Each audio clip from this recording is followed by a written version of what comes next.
आप लोग जानते हैं बहुत पवित्र दिन है। आज दोनों अवतारों का जन्मदिन है। नित्यानंद का अवतार हुआ और भगवान वराहदेव का अवतार हुआ। तो पहले वराहदेव की कुछ कथा हम सुनेंगे, इसके बाद नित्यानंद प्रभु के चरित्र पर कुछ विशेष वर्णन सुनेंगे। राधा माधव गा रहे हैं। जय राधा माधव जय कुंज बिहारी,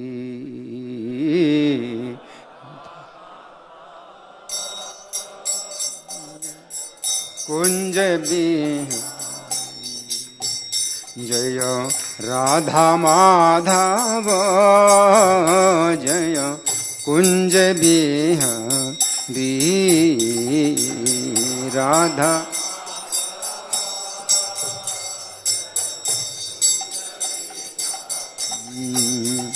जय गोपी जन वल्लभ जय गिरिवर धारी,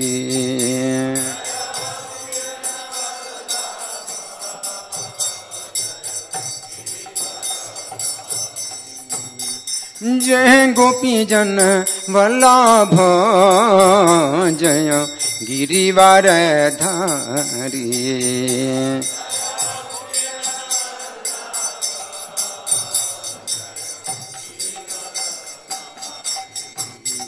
जय यशोदानंदन जय ब्रज जन रंजन,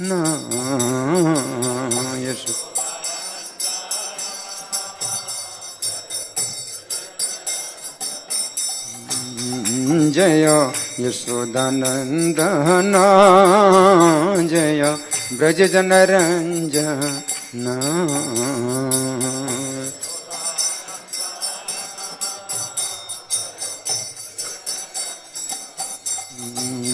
जय यमुना तीर बनचारी जय कुंज बिहारी,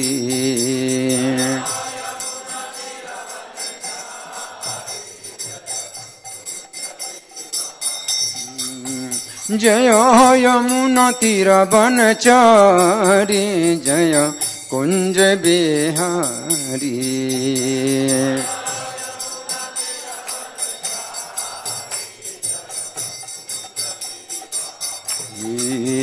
जय राधा माधव जय कुंज बिहारी,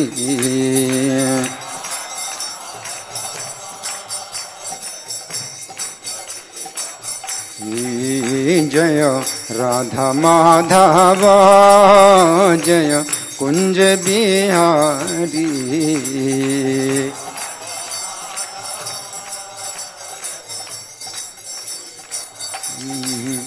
जय गोपी जन वल्लभ जय गिरिवर धारी,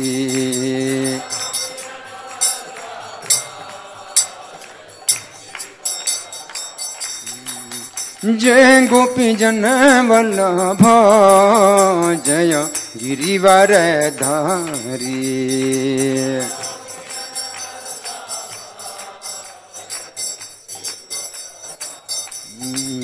जय यशोदानंदन जय ब्रज जन रंजन,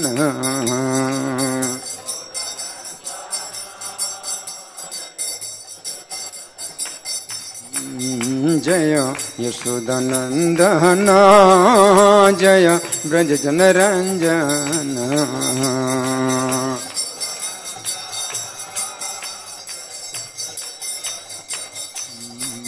जय यमुना तीर बनचारी जय कुंज बिहारी,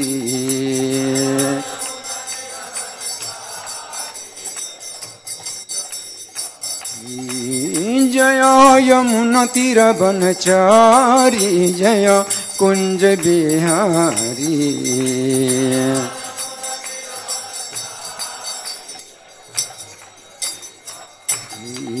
जय राधा माधव जय कुंज बिहारी,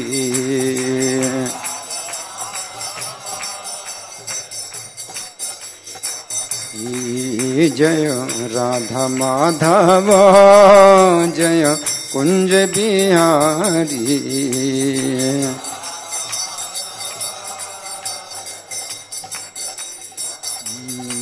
नित्य गौर हरि बोल हरि बोल हरि बोल हरि बोल।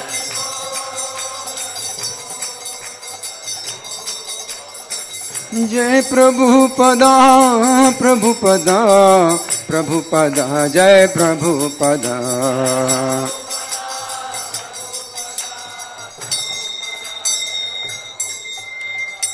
जय ओम विष्णुपाद परमहंस परिव्राजकाचार्य अष्टोत्तर Shri Srimad his divine grace Abhaycharanaravinda Bhakti Vedanta स्वामी श्रील प्रभुपाद की जय। नित्य लीला प्रविष्ट इस्कॉन फाउंडर आचार्य saviour of the whole world Srila Prabhupada की जय। नामाचार्य हरिदास ठाकुर की जय। प्रेम से कहो श्री कृष्ण चैतन्य प्रभु नित्यानंदा श्री अद्वैत गदाधर श्रीवासादि गौर भक्त वृंद की जय। श्री श्री राधा पार्थ सारथी ललिता विशाखा गोप गोपिका श्याम कुंड राधा कुंड गिरि गोवर्धन की जय। श्री श्री गौरताई की जय। श्री श्री सीताराम लक्ष्मण हनुमान की जय। श्री श्री प्रहलाद नृसिंह देव की जय। समवेत भक्त वृंद की जय। अनंत कोटि वैष्णव वृंद की जय। इस्कॉन वर्तमानाचार्य वृंद की जय। श्री वराह देव आविर्भाव तिथि महामहोत्सव की जय। श्री नित्यानंद प्रभु आविर्भाव तिथि महामहोत्सव की जय। गौर प्रेमानंदे all glories to simple devotees, all glories to simple devotees, all glories to simple devotees, all glories to Sri Guru and Gauranga। बराह पुराण में बराह देव का बहुत विस्तृत चरित्र है। उसमें से कुछ मैं अंश आपको सुनाऊंगा बराह भगवान के विषय में। ये बराह पुराण का 112वां अध्याय। बराह देव को प्रणाम है।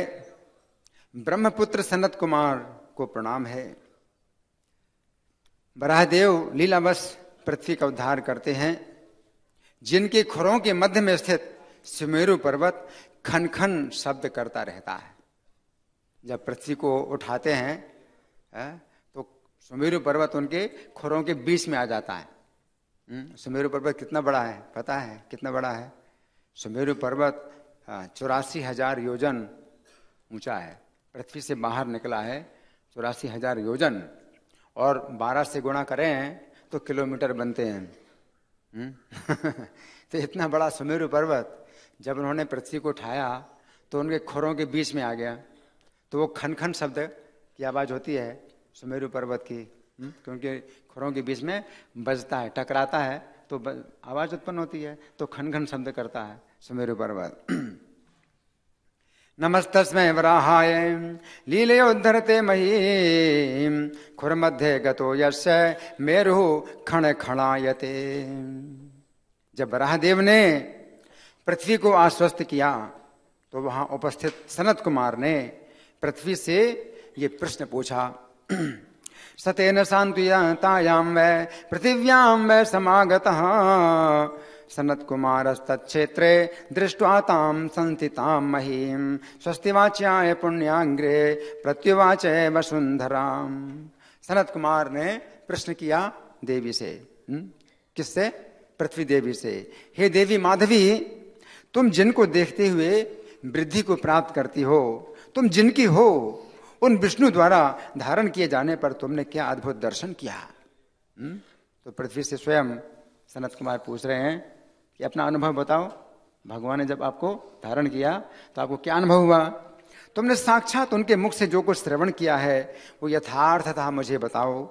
ब्रह्मा के पुत्र का ये प्रश्न सुनकर धरणी देवी कहने लगी, यम दृष्ट्वा वर्धसे देवी त्वं च यास्यसि माधवी विष्णुना धार्यमाणा च किं त्वया दृष्टुमद्भुतम् एतदा चक्षुतत्वेन यत्ते हरिमुखाच्छ्रुतं ब्रह्मपुत्र वचा श्रुत्वा पृथ्वी वाक्यम अब्रवीत्। धरणी देवी कहती हैं कि हे विप्रेंद्र, सनत कुमार को क्या कहते हैं? विप्रेंद्र, विप्रों के इंद्र, ब्राह्मणों के इंद्र, ब्राह्मणों के राजा, सर्वश्रेष्ठ ब्राह्मण विप्रेंद्र। हे विप्रेंद्र, मैं भगवान से जिस रहस्य को जानना चाहती थी तथा उन्होंने उसका जो उत्तर दिया वो महान ओजयुक्त धर्म को यथार्थ रूप में सुनिए। अब मैं भगवान द्वारा कहे गए गुह्य रहस्यमय धर्म को आपसे कहती हूँ, जो प्राणियों का संसार से मोक्ष प्रदान करने वाला है। यद गुह्यम सा मया पृष्टो यच्च मे संप्रभाषितम शृणुतत्वेन विप्रेंद्र गुह्यम धर्म महोजसम भगवत प्रोक्त धर्माणि यन गुह्यम कथयाम्यहम तेन मे कथितम हेतन संसारात् तु विमोक्षणम। उन श्री भगवान ने मुझसे वो धर्म कहा जो विष्णु भक्त द्वारा करनी है, और विष्णु भक्त जिस क्रिया में निष्ठापूर्वक लग जाता है वही धर्म है जिसे उन श्री भगवान ने मुझसे कहा है। मैंने उस सनातन धर्म का श्रवण किया है। विष्णु भक्तेन यत्कार्यम यत्क्रिया परिनिष्ठितां वाच परमं गुह्यम धर्माणां व्याप्त निश्चयम अयम धर्मो मया हेतन श्रुतम धर्म सनातनम। पृथ्वी देवी का ये वचन सुनकर महातपस्वी ब्रह्मा के पुत्र ने अपने मुख को कामुक तीर्थ की ओर किया। तब उस ओर जितने जटाधारी ब्रह्मचारी और पवित्र समर्थ योगी थे सभी को सनत कुमार ने वहां बुलाया और पृथ्वी देवी से कहा, सबको बुलाया कि सब लोग सुने। जितने भी ब्रह्मचारी तपस्वी उस तीर्थ में निवास करते थे सबको बुलाया कि पृथ्वी देवी सुना रही हैं, तो सुनो। ततो मही वचा श्रुत्वा ब्रह्मपुत्रो महातपा उपाजपत तिष्ठन्तो कोकामुखे दिशं प्रति जटिलो ब्रह्मचारी च ये केचिन् समये स्थिता तरवान् तान् सर्वान् ससमानीय योगिनां परमो प्रभु सनत कुमारः पूतात्मा प्रत्युवाच महीं प्रति। हे सुंदरी, पहले मैंने तुमसे जो पूछा था उस अप्रमेय गति धर्म को यथार्थ रूप से कहो। यन्मया पूर्व मुक्तासी कथयस्व वरानने अप्रमेय गतिम चैव धर्मम चक्षो तत्वतः। तत्पश्चात उनके वचन को सुनकर पहले पृथ्वी देवी ने वरिष्ठ ऋषियों को प्रणाम किया। पृथ्वी देवी ने क्या किया? सबसे पहले वरिष्ठ ऋषियों को प्रणाम किया। फिर परम प्रसन्न होकर मधुर वाणी में कहने लगी, ततस्तस्य वचः श्रुत्वा प्रणम्य ऋषि पुंगवान् उवाच परम प्रीता धात्री मधुरया गिरा। धरणी देवी कहती हैं कि हे ऋषियों, मैंने जो कुछ भगवान विष्णु के श्री मुख से सुना था वो आप सब सुने। तब ऋषियों ने कहा, तुम्हारा कल्याण हो, उसका वर्णन करो। ऋषियों ने आज्ञा दी। किसको?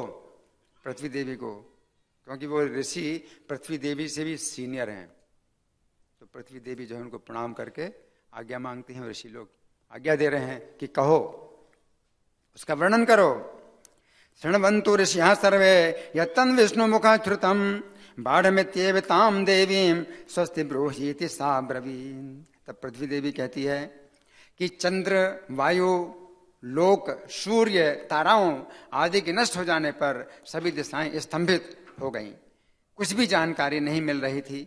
ना तो वायु का प्रवाह था, ना तो अग्नि अथवा प्रकाश था, तारा समूह कुछ भी नहीं था, ज्योति, नक्षत्र, ग्रह कुछ भी नहीं था। मंगल, शुक्र, बृहस्पति, शनि, बुध, इंद्र, कुबेर, यम, वरुण आदि देवता भी उस समय नहीं थे।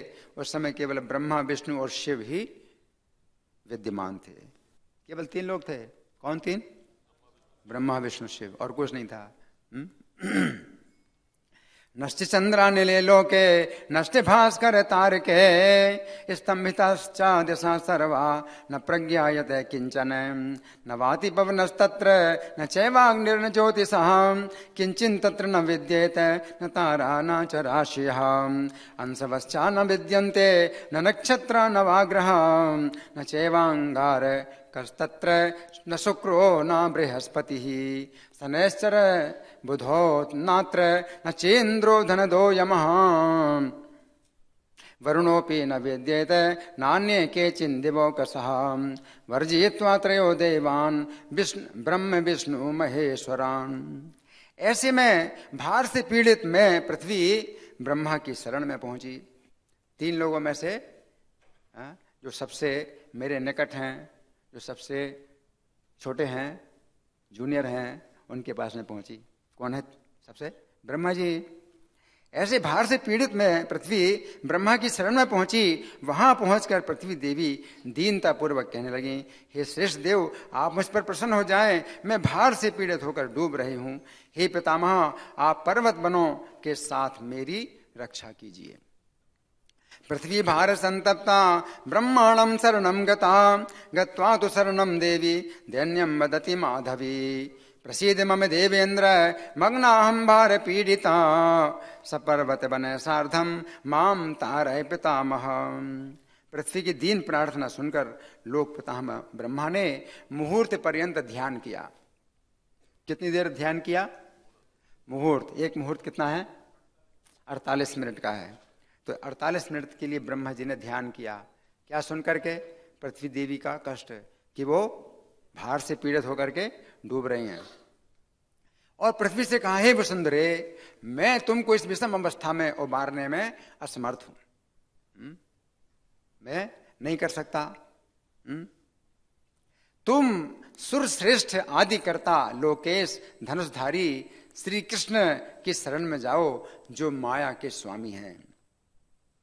पृथिव्या वचनम श्रुत्वा ब्रह्मा लोक पितामह मुहूर्तम ध्यानमास्थाय पृथ्वीं तामुवाचः नाहं तारयितुं शक्तो विषमस्थां वसुन्धरे लोकनाथं सुरश्रेष्ठं आदिकर्तारमञ्जसा लोकेशं धन्विनं कृष्णं याहि माया करण्डकम्।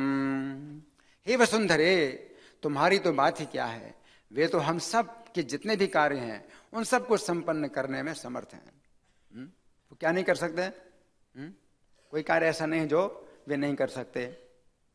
सबके कार्य वो अकेले भी कर सकते हैं।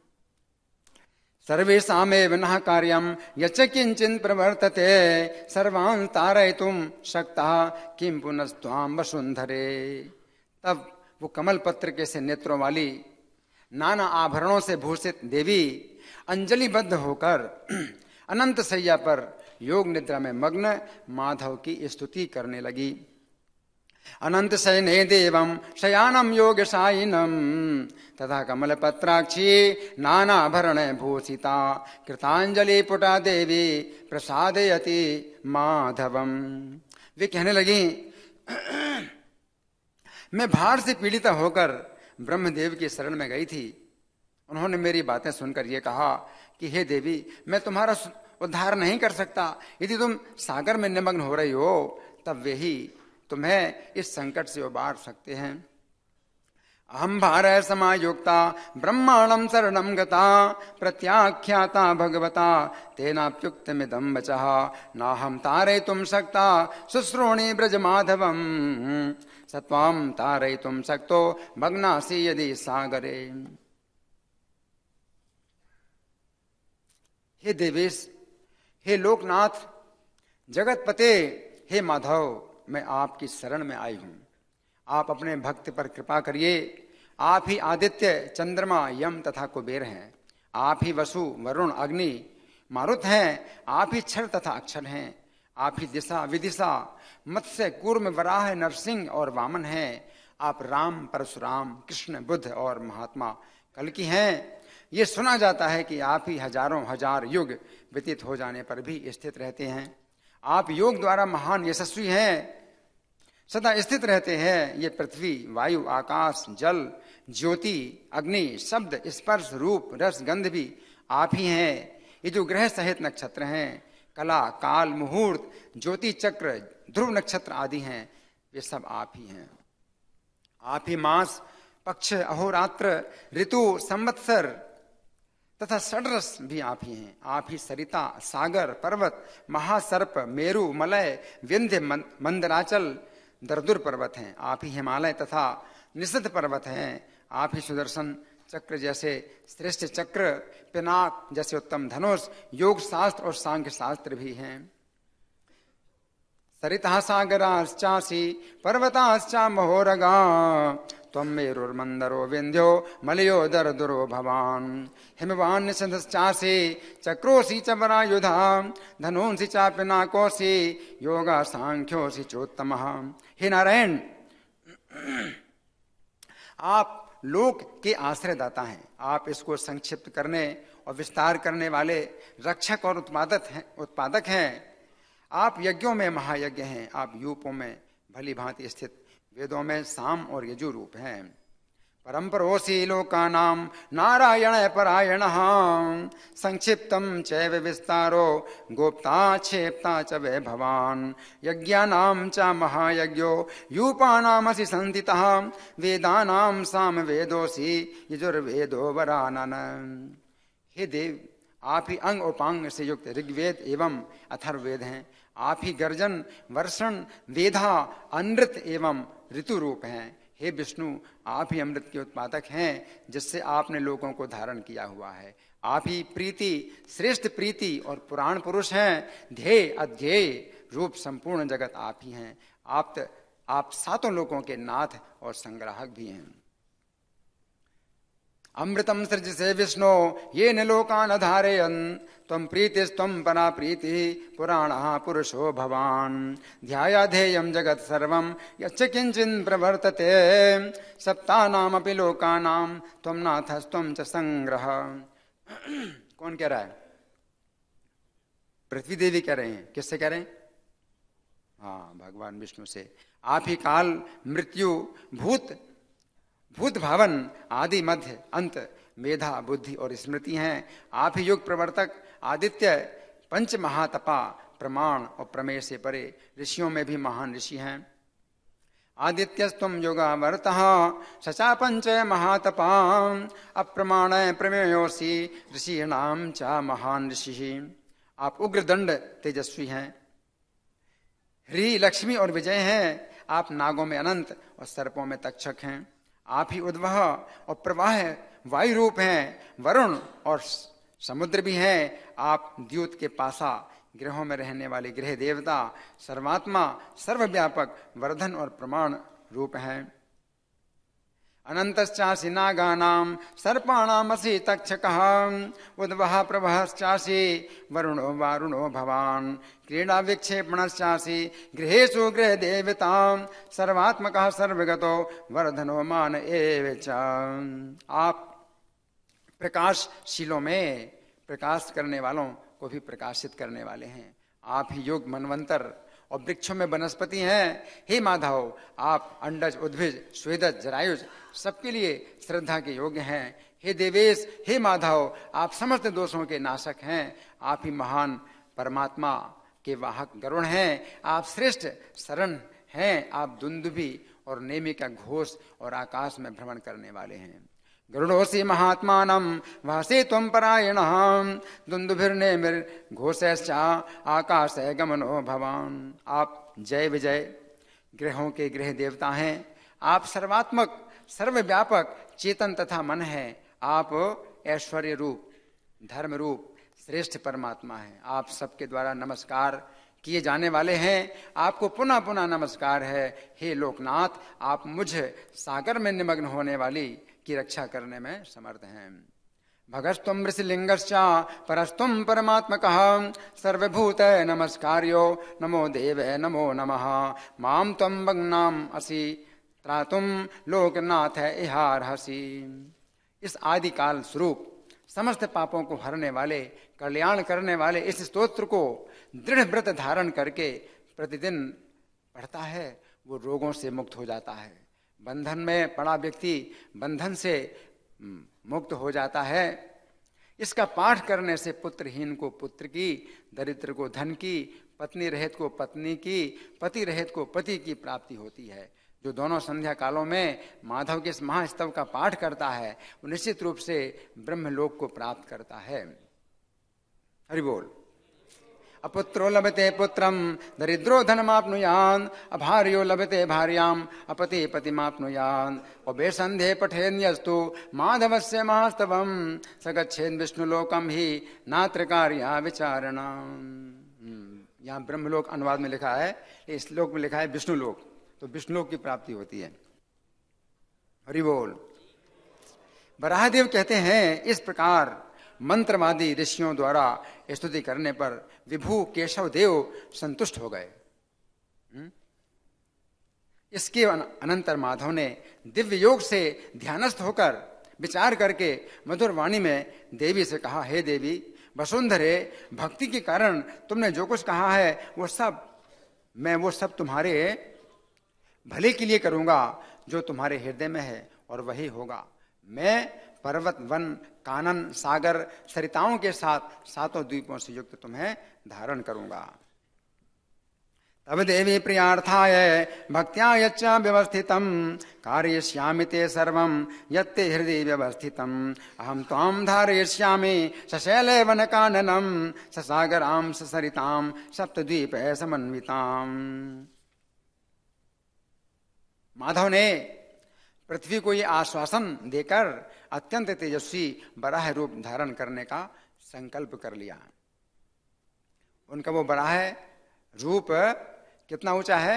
6000 योजन है। कितना? 6000 योजन। 12 से गुणा करें तो कितना हो गया? 72,000 किलोमीटर।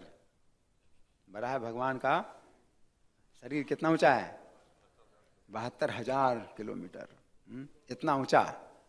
और चौड़ा कितना है? 3000 योजन। तो 12 से गुणा करो तो कितना हुआ? 36,000 योजन चौड़े हैं बराह भगवान। और लंबाई कितनी है? 9,000 योजन। 9,000 योजन 12 से गुणा करो कितना हुआ? 108। 1,08,000 योजन किलोमीटर। 1,08,000 किलोमीटर लंबाई है। इतनी लंबाई है।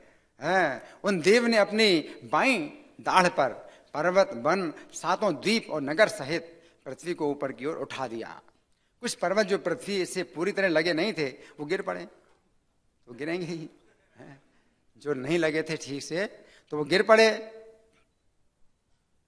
और कुछ पर्वत विज्ञान की शक्ति के कारण इस प्रकार शोभित हो रहे थे जैसे वर्षा के समय तरह तरह के अंग एवं रूपों वाले मेघ शोभित होते हैं।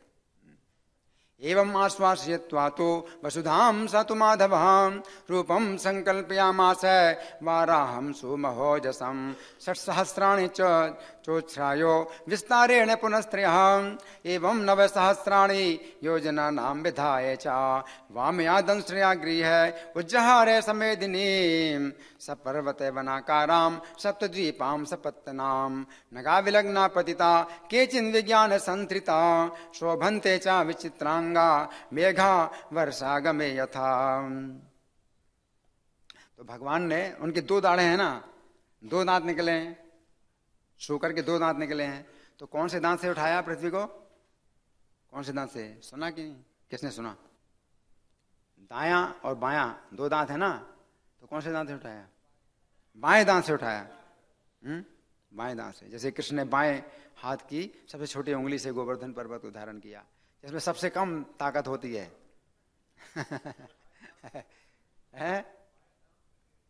बाएं दांत का खेल, बाएं दांत का खेल है। हाँ, कहते बाएं हाथ का खेल है ना, तो बाएं दांत का खेल है ना। तो बाएं दांत से जो है पूरी पृथ्वी को उठाया। चक्रधारी वराह के मुख पर स्थित चंद्रमा की तरह पर्वत ऐसे शोभित हो रहे थे मानो कीचड़ से निकला कमल का नाल शोभित हो रहा हो। चंद्र निर्मल संकासा वराय मुख संदिता शोभन्ते चक्रपाणेश्चा मृणालम कर्दमे यथा।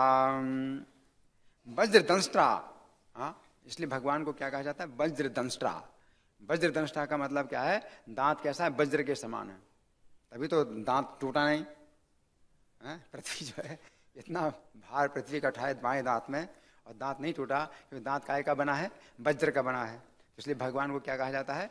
वज्रदंष्ट्रा।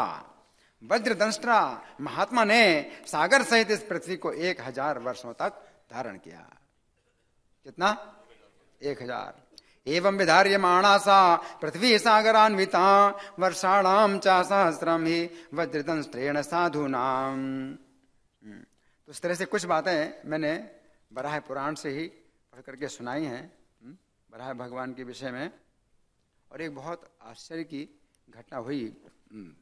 तो ये जो है वराह भगवान से संबंधित है, इसलिए मैं आपको सुना रहा हूं। ये घटना है 13 सितंबर 2014 की।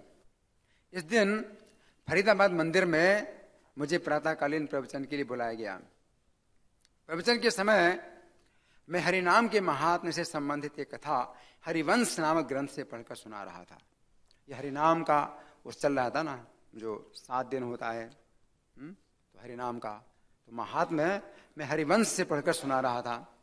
ग्रंथ को पढ़ते हुए मैं खुली हुई पुस्तक के बाईं ओर के लगभग 100 पृष्ठों को अपनी सुविधा के लिए अपने बाएं हाथ से पकड़कर कुछ ऊपर उठाए हुए था। ऐसे जैसे किताब, बड़ी किताब थी ना, तो उसको जो है ऐसे पकड़ के उठाया था, करीब 100 पेज उठाए हुए था। उस समय एक आश्चर्य की घटना हुई कि मैंने ग्रंथ के जितने पृष्ठों को पकड़कर ऊपर उठाया हुआ था, उन पृष्ठों के नीचे वाले पृष्ठ में भगवान वराह देव का हिरण्याक्ष का वध करते हुए अत्यंत सुंदर रंगीन चित्र था। जैसे मैंने ऐसे उठाया है, तो मुझे पता नहीं है कि मैं तो कुछ पेज ऐसे पकड़ के उठाए हूं पढ़ने की सुविधा के लिए। तो यहां पर जो है इस पेज में वराह भगवान का चित्र था हिरण्याक्ष का वध करते हुए। उस समय मेरे निकट बैठे हुए प्रद्युम्न प्रिया प्रभु की दृष्टि अचानक उस चित्र पर पड़ी। अब सुनिए बड़े ध्यान से, बहुत आश्चर्य की घटना है। उस चित्र पर पड़ी और वे वहीं पर बैठे बैठे झांक कर उस चित्र के झांके देखने लगे। तो देखा चित्र है ना, तो झांक करके चित्र की झांकी देखने लगे। उस समय मैं जिस कथा को पढ़ रहा था उसमें मैंने पढ़ा, उस समय घंटाकर्ण नामक पिशाच ने श्री हरि के रूप की झांकी का दर्शन किया।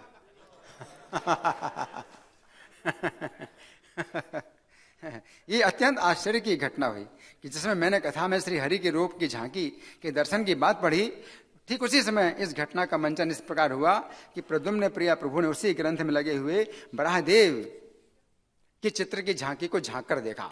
कथा के बाद जब मैं तथा मेरे संगियों को श्री कृष्ण के द्वारा किए गए इस आश्चर्य का पता चला, उस समय हम लोग बहुत विस्मित और बारंबार हर्षित हुए।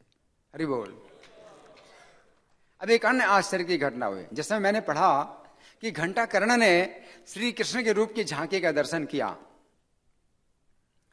अब मैंने पढ़ा उसी ग्रंथ से, मैं आगे कथा में ये मैंने पढ़ा कि घंटाकर्ण ने श्री कृष्ण के रूप की झांकी का दर्शन किया। उसमें प्रद्युम्न प्रिया प्रभु ने ग्रंथ के अंदर भगवान वराह देव के चित्र का दर्शन किया।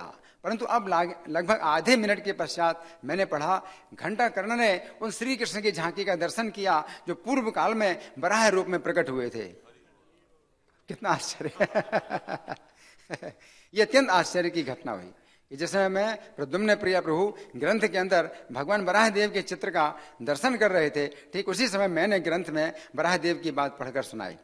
कथा के अंत में मैं तथा मेरे संगियों को जिस समय श्री कृष्ण के द्वारा किए हुए ऐसे आश्चर्य का पता चला, उस समय हम लोग अत्यंत विस्मित था, बार बार हर्षित हुए। अब रात्रि के समय एक घटना और वराह देव से संबंधित है। प्रभुपाद कैलेंडर में भी वराह देव का चित्र निकला। अब एक अन्य आश्चर्य की घटना हुई इसी दिवस की रात्रि के समय, जब मैं प्रभुपाद कैलेंडर में आज के दिन का संदेश पढ़कर सुना रहा था, उस समय मैंने देखा कि उस दिन के संदेश के साथ जो चित्र बना हुआ था वो चित्र भी भगवान वराह देव का था। ये अत्यंत आश्चर्य की घटना है कि इस दिन प्रातः काल के समय जिन वराह देव का चित्र प्रद्युम्न प्रिया प्रभु ने ग्रंथ के अंदर झांक कर देखा, ठीक उसी समय मैंने ग्रंथ में जिन वराह देव की बात पढ़कर सुनाई, उन्हीं वराह देव का चित्र मैं तथा मेरे संगियों ने रात्रि के समय उस दिन के संदेश के साथ देखा। श्री कृष्ण के द्वारा किए हुए ऐसे आश्चर्य को देखकर मैं तथा मेरे संगी अत्यंत विस्मित तथा बार बार हर्षित हुए। हरि बोल।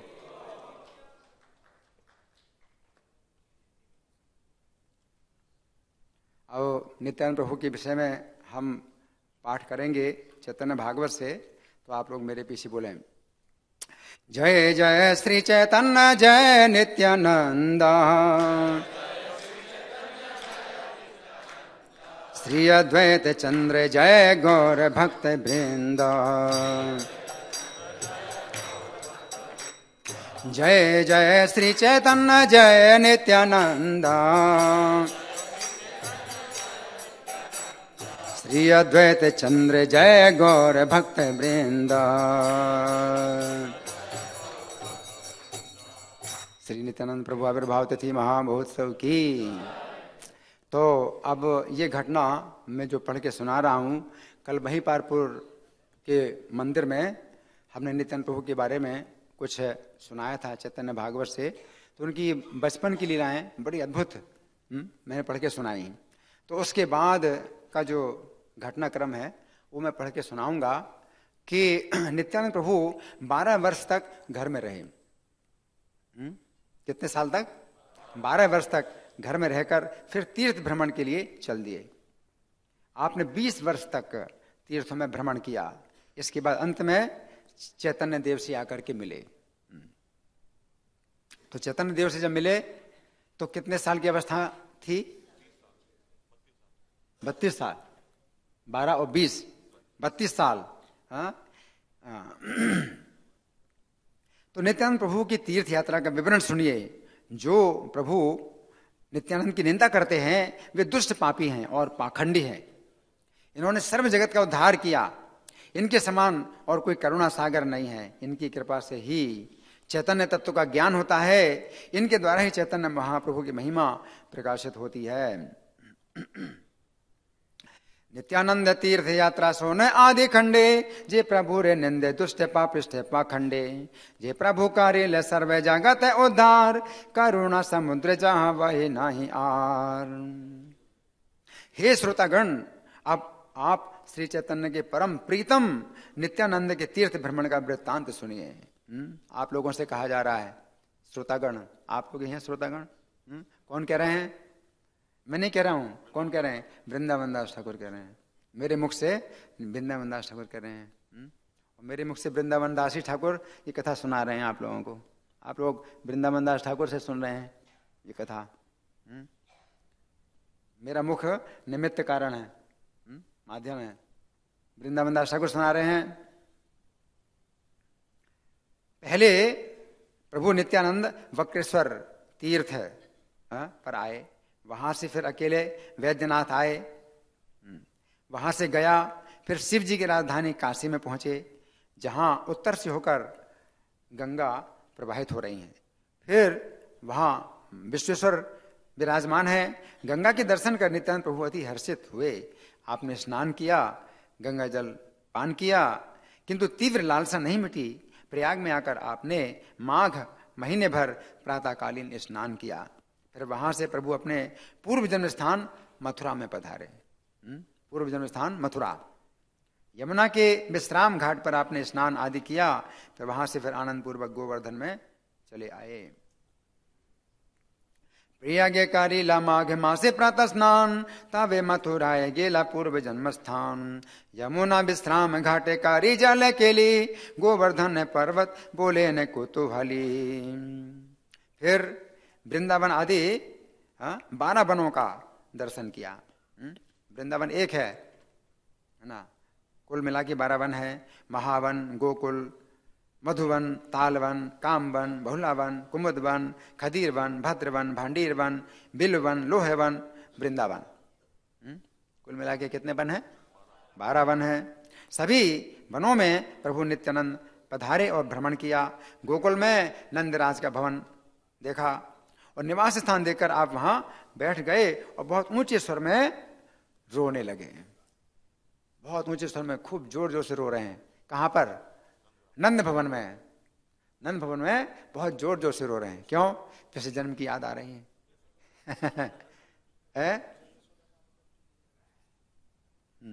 नहीं, ये नंद भवन, नंद, अच्छा हाँ गोकुल लिखा है, ठीक है। गोकुल में नंद भवन, हाँ ठीक है। अगर गोकुल में नंद भवन है तो वही स्थान है कुखल बंधन जहां पर हुआ। तो वहां पर जो है ऊंचे स्वर में रोने लगे। वहां ठाकुर मदन गोपाल जी को नमस्कार करके पांडवों की पुरी हस्तिनापुर में गए। हस्तिनापुर कहां पर है? ये नहीं, ये दिल्ली नहीं है, ये दिल्ली इंद्रप्रस्थ है। हस्तिनापुर, हाँ, अभी भी हस्तिनापुर के नाम से ही है, यमुना गंगा जी के किनारे है, हाँ, हस्तिनापुर है ना। तो हस्तिनापुर गए, पांडवों की पुरी हस्तिनापुर गए। वहां पांडव आदि भक्तों के स्थान देखकर नित्यानंद बहुत रोए।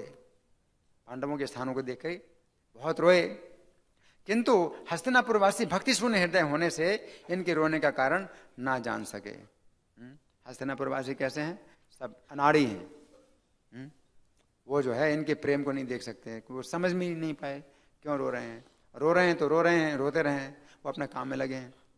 हस्तिनापुरवासी जो है उनको कुछ फर्क नहीं पड़ता है, कोई रोए कोई हंसे तो उन्हें कुछ फर्क नहीं पड़ता, अपने काम में लगे हैं, है ना।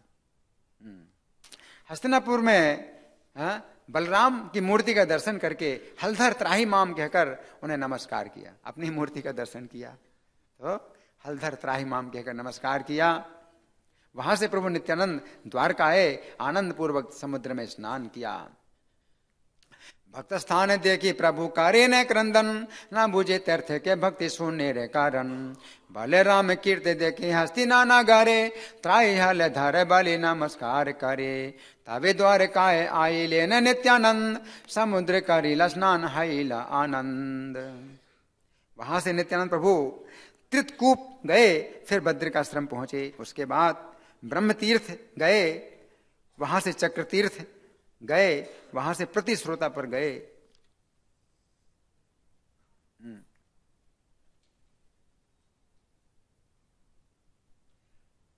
वहां से फिर प्रभु नैमिषारण्य पहुंचे। वहां से प्रभु अयोध्या नगर में आए। श्री राम की जन्मभूमि को देखकर आप बहुत रोए। हरि बोल। राम की जन्मभूमि को देख करके बहुत रोए। नैमिषारण्य अयोध्या के पास ही है ना। तो राम की जन्मभूमि को देखकर बहुत रोए। वहां से गुहक चांडाल के राज्य चांडालगढ़ में पहुंचे। वो गुह भगवान राम का बहुत प्रिय मित्र था। हालांकि चांडाल तो भगवान विचार नहीं करते कोई चांडाल भी हो, भगवान तो भक्त पर विचार करते हैं कि भक्त कौन भक्त है और कौन भक्त नहीं है। तो गुह जो चांडाल है तो उसके नगर पर पहुंचे, चांडालगढ़ अभी जो है चांडालगढ़ मतांतर में से बांदा माना गया है। तो बांदा तो हमारे घर के पास है, महोबा, हमारा घर महोबा है, बांदा पास में है, तो बांदा कहा जाता है।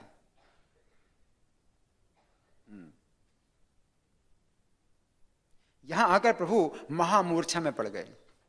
इतना प्रेम, वो गुह जो है भगवान राम से कितना प्रेम करता था, ये याद करके महामूर्छा आ गई नित्यानंद प्रभु को। गुहक राज की स्मृति आते ही आप 3 दिन तक अचेत अवस्था में पड़े रहे। आनंद के मूर्छा, कितनी दिन? 3 दिन आनंद की मूर्छा में रहे। इतना आनंद है, इतना है। जिस जिस वन में श्री राम गए वहां नित्यानंद प्रभु गए, उन्हें देख देख कर विरह व्याकुल हो उठे। लक्ष्मण के रूप में राम के साथ रहे और अब राम के बिना उन वनों को देख रहे हैं तो विरह में व्याकुल हो रहे हैं कि मैं राम के बिना यहां क्यों आ गया।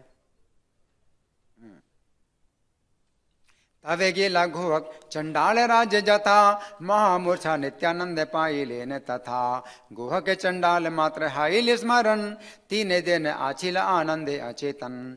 जे बने आछिला ठाकुर रामचंद्र, देखिया वे रहे गाड़ी जाए नित्यानंद। वहां से नित्यानंद प्रभु सरयू नदी पर पहुंचे, फिर कौशिकी नदी में स्नान किया, फिर वहां से पुनः आश्रम पर गए जो महापवित्र स्थान है। वहां से चलकर गोमती, गंडकी और सोण नद में स्नान करते हुए आप महेंद्र पर्वत की चोटी पर गए। वहां परशुराम जी को प्रणाम किया। महेंद्र पर्वत में कौन रहते हैं? परशुराम जी रहते हैं। तो परशुराम जी ने पूरी पृथ्वी दान कर दी कश्यप मुनि को, और कश्यप मुनि ने कहा कि मेरी पृथ्वी में आप मत रहो। जब दान कर दी पूरी पृथ्वी कश्यप मुनि को, तो कश्यप मुनि ने क्या कहा? अब मेरी पृथ्वी है, मेरी पृथ्वी में मत रहना। तो परशुराम जी जो है अगर जाते हैं तो 2 घड़ी से ज्यादा पृथ्वी में रुकते नहीं हैं, आकाश मार्ग से चले जाते हैं। अगर पैदल चलेंगे तो बहुत देर लगेगी, तो आकाश मार्ग से आते हैं और कहीं ठहरते हैं तो 2 घड़ी यानी 48 मिनट तक ही ठहरते हैं और फिर आकाश मार्ग से चले जाते हैं महेंद्र पर्वत, क्योंकि पृथ्वी में उनको आने के लिए मना किया है ना। तो 48 मिनट से ज़्यादा वो पृथ्वी में ठहरते नहीं हैं, आकाश मार्ग से आते हैं और चले जाते हैं आकाश मार्ग से। उनको एयरप्लेन की जरूरत नहीं है, फ्लाइट की कोई आवश्यकता नहीं है ना। तो वहाँ परशुराम जी को प्रणाम किया और गंगा जी की जन्मभूमि हरिद्वार पहुंचे। वहां से पंपा, भीमरथी और सप्त गोदावरी पर आए, वहां वेण्या तीर्थ के दर्शन किए, विपाशा नदी में स्नान किया। पंपा भीमरथी गेला सप्त गोदावरी, वेण्या तीर्थ विपाशाय मज्जन आचारी। फिर वहां कार्तिक श्री विग्रह का दर्शन कर आप मलय पर्वत पर पधारे, जहां महादेव पार्वती ब्राह्मण ब्राह्मणी का रूप धारण करके निवास करते हैं। शिवजी और पार्वती किस रूप में निवास करते हैं? ब्राह्मण और ब्राह्मणी के रूप में निवास करते हैं। इन दोनों ने अपने इष्ट देव नित्यानंद प्रभु को पहचान लिया। शिव और पार्वती नित्यानंद प्रभु के भक्त हैं, संकर्षण के भक्त हैं नित्यानंद प्रभु, शिव जी, है ना। भागवत 5वें स्कंद में वर्णन आता है कि संकर्षण भगवान का ही ध्यान करते हैं शिव जी। तो ये जो है नित्यानंद प्रभु इनके उपास्य हैं, इनके जो है देवता हैं, पूजनीय देवता हैं। तो अपने इस देव को नित्यानंद प्रभु को पहचान लिया, जान गए, अवधूत रूप में तीर्थ भ्रमण कर रहे हैं। निज इष्ट देव चिन्हि लेन दो ये जाने, अवधूत रूप कर तीर्थ पर्यटने। महादेव पार्वती जी नित्यानंद प्रभु को अतिथि के रूप में देखकर परम आनंदित हुए। अतिथि का मतलब क्या है? जिसकी कोई तिथि नहीं है, कोई डेट नहीं होती है, बिना डेट के आते हैं, है ना। फिर कोई डेट फिक्स नहीं की जाती है। अतिथि का मतलब है कि वो कोई डेट नहीं होती है। अतिथि ऐसे रास्ते में चलते हुए भूखे प्यासे अतिथि का सत्कार करना चाहिए। लेकिन जिनका पेशा ही है किसी घर में आना है, रोज खाना है, तो उनको नहीं खिलाया जाता है। अतिथि का मतलब है कि कोई व्यक्ति कहाँ से आ रहा है, कुछ पता नहीं कहाँ से आ रहा है, कहाँ जा रहा है, और अचानक उसको भूख लगी। उन दिनों होटल वगैरह कुछ नहीं होते थे, भोजन की कोई व्यवस्था नहीं होती थी, पानी की कोई व्यवस्था नहीं होती थी, और कोई गेस्ट हाउस नहीं होते थे। तो किसी भी घर में वो जो है विश्राम कर ले, कुछ देर के लिए पानी पी ले या भोजन कर ले। तो उस समय प्रत्येक घर गेस्ट हाउस जैसा होता था, प्रत्येक घर ऐसे होता था। तो अतिथि के रूप में देखकर परम आनंदित हुए और परम आनंद से न भिक्षा कराए। उसको भिक्षा बोलते हैं, भोजन कराते हैं तो उसको भिक्षा बोलते हैं। सन्यासी को जो है भिक्षा कराई, प्रसाद अर्पण किया। नित्यानंद प्रभु ने मुस्कुराते हुए इन दोनों को प्रणाम किया। इनके मन में क्या बात आई उसे श्री कृष्ण ही जानते हैं कि उनको क्यों प्रणाम किया, नित्यानंद प्रभु ने क्यों प्रणाम किया शिव पार्वती को। वो तो उनके जो है सन्यासी के रूप में वैसे भी गृहस्थों के जो है वो आदरणीय है। तो नित्यानंद प्रभु ने क्यों प्रणाम किया, उनके मन में क्या आया, तो ये पता नहीं। वहां से प्रभु द्रविड़ देश की ओर चल दिए। वहां आपने वेंकटनाथ पर्वत का दर्शन किया। वेंकटनाथ पर्वत, उसको क्या बोलते हैं? तिरुपति, और उसको शेष भी बोलते हैं, शेष पर्वत, है ना, शेष पर्वत, वेंकट पर्वत, है ना।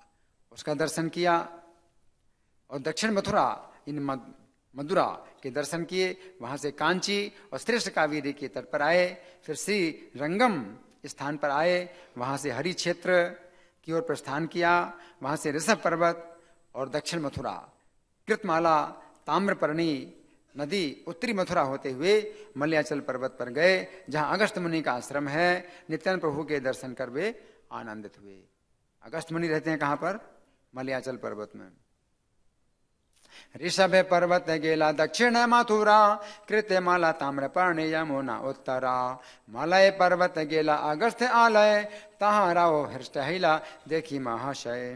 अगस्त मुनि कि आप अतिथि होकर रहे। वहां से परम आनंद पूर्वक बद्रिकाश्रम पहुंचे।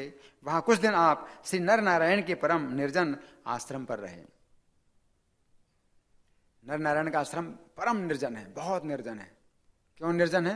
कि बहुत ठंड है वहां। वहां तो जो है बर्फ ही बर्फ है, कोई नहीं रह सकता, है ना। तो परम निर्जन आश्रम पर रहे। वहां फिर आप व्यासदेव के आश्रम पर पधारे। व्यासदेव ने इन्हें पहचान लिया कि ये तो बलराम जी हैं। व्यास जी ने साक्षात इनका आतिथ्य किया, इन्होंने उन्हें दंडवत प्रणाम किया। वहां से प्रभु बौद्धाश्रम गए। वहां आपने बौद्धों को देखा। नित्यानंद प्रभु ने उनसे कुछ धर्म संबंधी बात पूछी, परंतु उन्होंने कुछ भी उत्तर ना दिया। तब प्रभु ने क्रोधित होकर उनके सिर पर एक लाठी जमाई। वे हंसते हंसते वहां से भाग गए। इस प्रकार प्रभु निर्भय होकर वहां के वनों में भ्रमण करते रहे। पलायिले बौद्ध गण हासिया हासिया, वने भ्रमे नित्यानंद निर्भय हइया। फिर वहां से नित्यानंद प्रभु कन्या नगर में आए, कन्याकुमारी। वहां दुर्गा देवी के दर्शन कर आप दक्षिण समुद्र में पधारे। वहां पंच अप्सरा सरोवर पर गए। फिर गोकर्ण नामक शिव मंदिर में पधारे। वहां से केरल, वहां से जालंधर प्रदेश में घूमते घूमते आए। फिर द्वैपायनी देवी के दर्शन किए। फिर निर्विंध्या और पयोंची देवी और ताप्ती नदी पर भ्रमण करते हुए पधारे। वहां से रेवा, माहिष्मती, महेश्वरपुर एवं मनु तीर्थ पर पधारे। वहां से सूरपारक होते हुए दक्षिण दिशा को चल दिए। रेवा माहेश्मती पूरी मानो तीर्थ गेला, सूरपारक कह दिया प्रभु प्रति चीचा लीला। इस प्रकार अभय परमानंद नित्यानंद प्रभु तीर्थ भ्रमण करते रहे। इन्हें किसी का भी भय नहीं है। ये निरंतर कृष्ण प्रेमावेश में रहते हुए इन्हें शरीर की सुध बुध नहीं रहती थी। कभी रोते कभी हंसते। इनके रसास्वादन को कौन समझ सकता है। इस प्रकार जब प्रभु नित्यानंद भ्रमण कर रहे थे, इन्हें देव योग से माधवेंद्रपुरी के दर्शन प्राप्त हुए। हरि बोल। हे मत नित्यानंद प्रभु भ्रम एवं देवे माधवेंद्र साय हईले दर्शन। माधवेंद्रपुरी प्रेम मूर्ति थे। उनके साथ जितने अनुचर रहते थे वे भी सब प्रेममय थे। श्री कृष्ण रस के बिना और कोई रस आस्वादन ना करते थे। माधवेंद्रपुरी के शरीर में श्री कृष्ण सदा विहार करते थे। जिनके शिष्य थे महाप्रभु और अद्वैताचार्य गोस्वामी, भला उन श्री पुरी के प्रेम की महिमा को क्या वर्णन किया जा सकता है। नित्यानंद प्रभु ने माधवेंद्रपुरी को देखा। उसी क्षण वे प्रेम मूर्छा में अचेत होकर गिर पड़े। कौन अचेत हो गए? नित्यानंद प्रभु माधवेंद्रपुरी का दर्शन करके ही प्रेम में मूर्छित हो गए। माधवेंद्रपुरी नित्यानंद प्रभु का दर्शन करते ही बेसुध होकर मूर्छित हो गए। वो भी मूर्छित हो गए, दोनों मूर्छित हो गए। भक्ति रस के ब्रज की प्रसिद्ध भक्ति रस के आदि सूत्रधार है माधवेंद्रपुरी। इस बात को श्रीमन महाप्रभु ने बार बार कहा है। नित्यानंद देखी मात्र श्री माधव पुरी, पड़ीला मूर्छित है या आपना पासारी। भक्ति रस आदि माधवेंद्र सूत्रधार, गौर चंद्र यह कई छिन बार बार। तो माधवेंद्रपुरी से ही ये भक्ति, जो ब्रज की भक्ति का सूत्रपात हुआ। माधवेंद्रपुरी के पहले जितने आचार्य थे वे लक्ष्मी नारायण की उपासना करते थे, जो मध्व संप्रदाय के लक्ष्मी नारायण उपास्य हैं। ये माधवेंद्रपुरी से ही फिर शुरू हुआ जो ब्रज का प्रेम है और जो भाव है, राधा रानी का भाव है, तो उसका आस्वादन माधवेंद्रपुरी से ही शुरू हुआ। इन दोनों को मूर्छित देकर ईश्वरपुरी आदि शिष्यगण रोने लगे। थोड़ी देर में दोनों को चेतना हुई। दोनों एक दूसरे को गल कंठ कर रोने लगे। दोनों एक दूसरे के गले में हाथ डालकर रोने लगे और दोनों प्रभु कृष्ण प्रेम रस में सराबोर हो गए। कृष्ण प्रेम आवेश में दोनों हुंकार करने लगे। दोनों प्रभुओं के नेत्रों से प्रेम नदी प्रवाहित होने लगी और पृथ्वी अभिषिक्त होकर अपने को धन्य धन्य मानने लगी। पृथ्वी देवी को जो है वो प्रेम जल प्राप्त हुआ दोनों का, तो पृथ्वी देवी अपने को धन्य धन्य मानने लगी। कंपन, अश्रु, पुलक आदि भावों की गिनती ना थी, क्योंकि दोनों के शरीर में श्री चैतन्य देव विहार कर रहे थे। प्रेम न देवाय द्वयी प्रभु रहनाय, पृथ्वी है आसक्त धन है न माने। कंपे अश्रु पुलक भावेर अंत नाई, द्वयी देह बिहरय चैतन्य गोसाई। नित्यानंद प्रभु बोले। अब नित्यानंद प्रभु क्या बोले सुनिए ध्यान से। किससे बोले? माधवेंद्रपुरी से बोले। जितने तीर्थ आज तक मैं करता चला आया हूं उनका वास्तविक फल मैंने आज ही प्राप्त किया है। हरि बोल। इन नेत्रों से माधवेंद्रपुरी के चरणों का दर्शन प्राप्त किया है और इनके प्रेम को देखकर मेरा जीवन धन्य हो गया है। माधवेंद्रपुरी नित्यानंद को छाती से लगाए हुए थे, उनका प्रेम जल से कंठ अवरुद्ध हो रहा था। माधवेंद्रपुरी कुछ बोल ही नहीं पाए। नित्यानंद प्रभु तो बोल पाए, माधवेंद्रपुरी बोल ही नहीं पाए। क्यों? प्रेम से कंठ अवरुद्ध हो गया। वे कुछ बोल नहीं पा रहे थे। ऐसी प्रीति उनके हृदय में उमड़ रही थी कि उन्होंने नित्यानंद प्रभु को भुजाओं के बंधन से छोड़ा ही नहीं। ईश्वरपुरी, ब्रह्मानंद आदि जितने शिष्य थे, उन सब का मन भी नित्यानंद प्रभु में मुग्ध हो गया।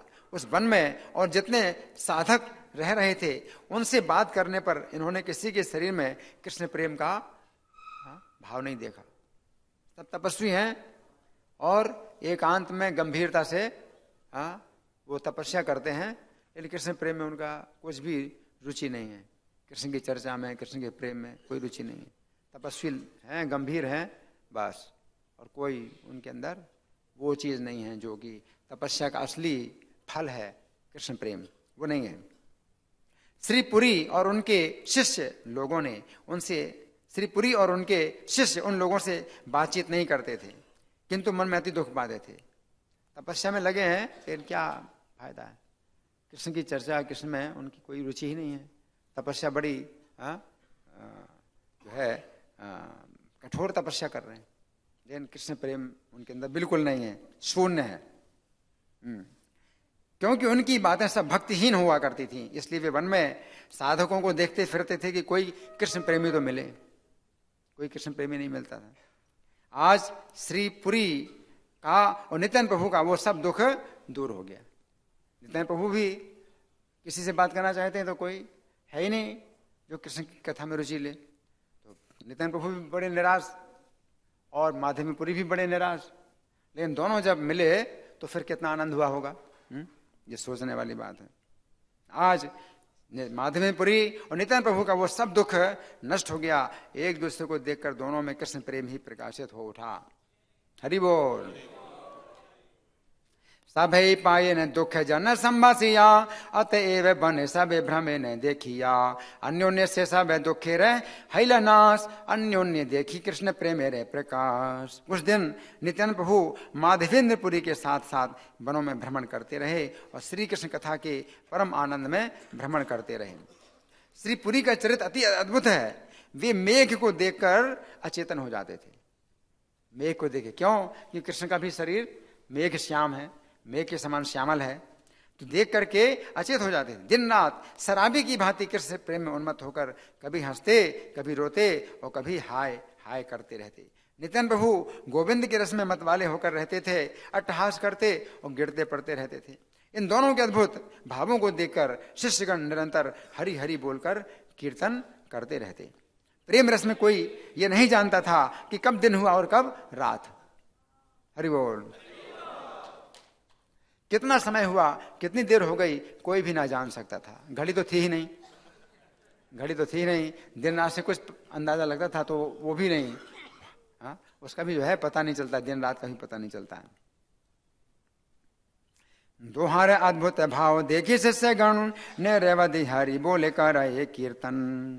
नित्यानंद प्रभु का माधवेंद्रपुरी के साथ क्या क्या वार्तालाप हुआ उसे कौन जान सकता है? एकमात्र श्री कृष्ण ही उसे जानते हैं। श्री माधवेंद्रपुरी नित्यानंद को छोड़ नहीं पाते, निरंतर उनके साथ साथ रहते।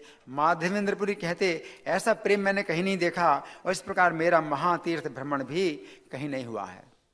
ऐसा माधवेंद्र, मैं जानता हूं कि कृष्ण कृपा मुझ पर है, जिसके फलस्वरूप मुझे नित्यानंद जैसे बंधु का संग प्राप्त हुआ है। जिन जिन स्थानों पर नित्यानंद का संग मुझे प्राप्त रहेगा, वे सब स्थान महातीर्थ और भगवत धाम हो जाएंगे।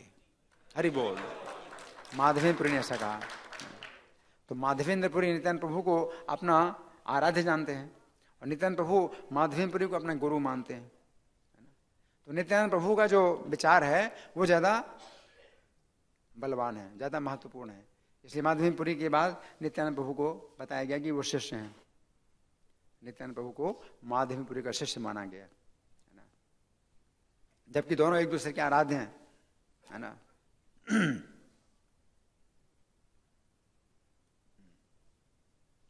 जानी लो कृष्ण रे कृपा आछे मोर प्रति, नित्यानंद है न बंधु पाए लो संगति।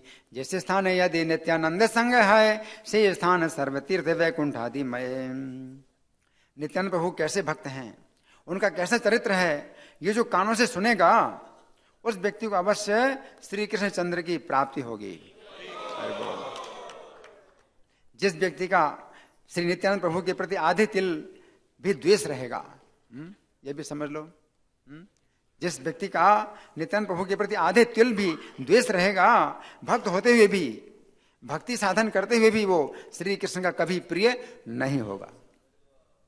इस प्रकार श्री माधवेंद्रपुरी नित्यानंद प्रभु के विषय में कहा करते थे और दिन रात उनमें प्रेम बुद्धि को पोषण करते थे।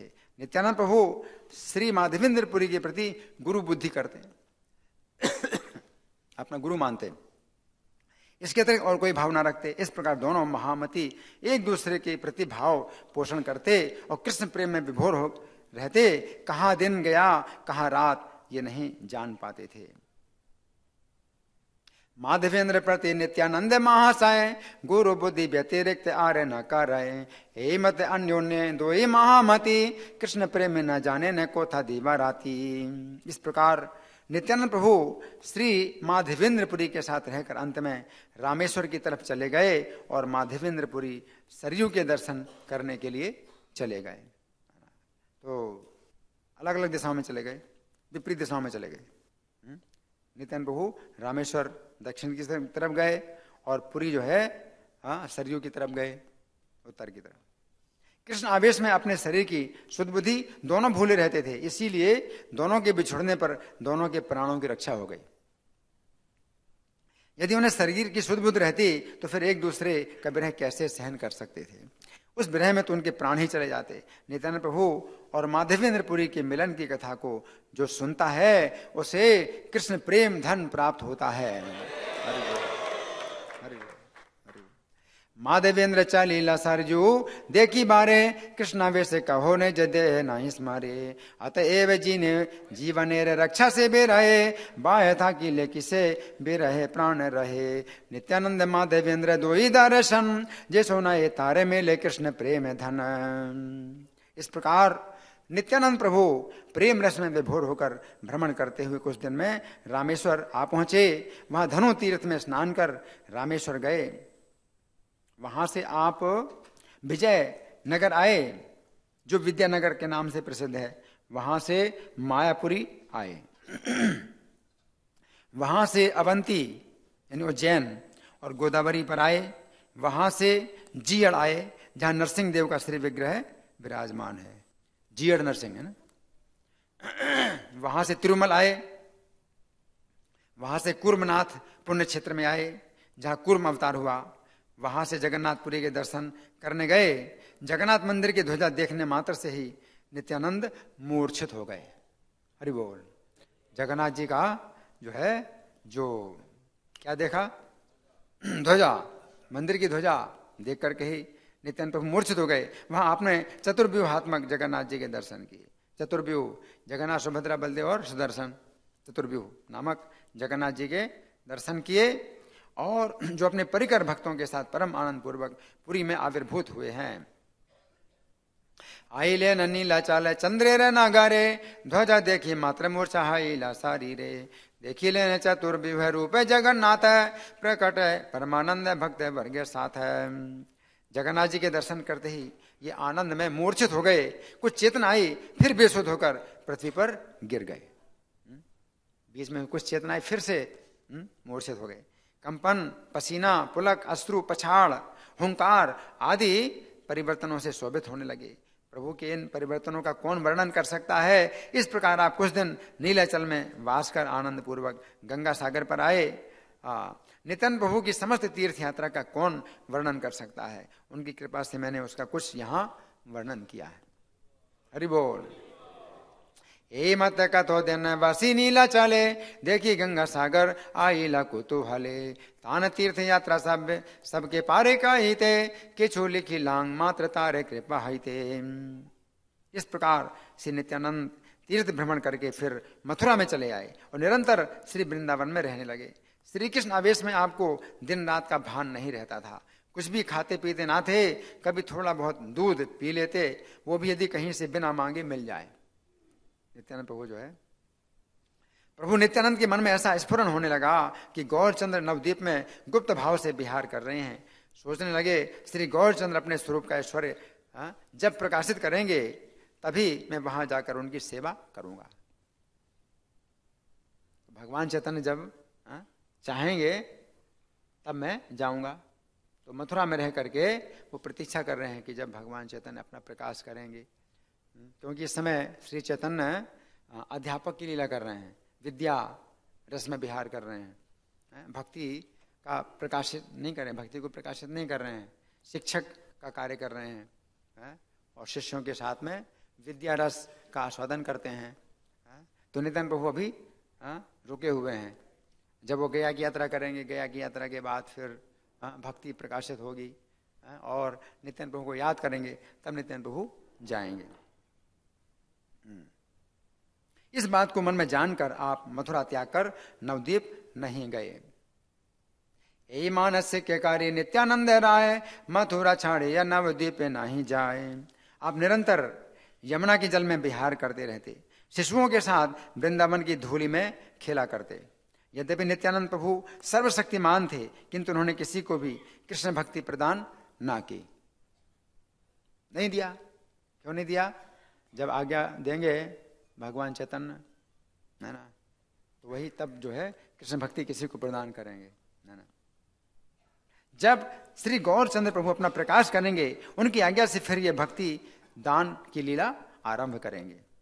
कोई भी अर्थात अद्वैताचार्य प्रभु, नित्यानंद प्रभु श्री चैतन्य की आज्ञा बिना कोई काम नहीं करते।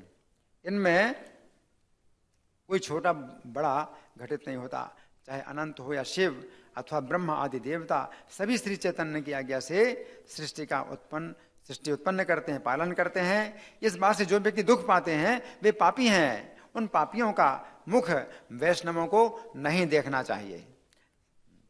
ध्यान पूर्वक देखिए, इस त्रिभुवन में सबने श्री नित्यानंद प्रभु की कृपा से ही प्रेम धन प्राप्त किया है। हरि बोल।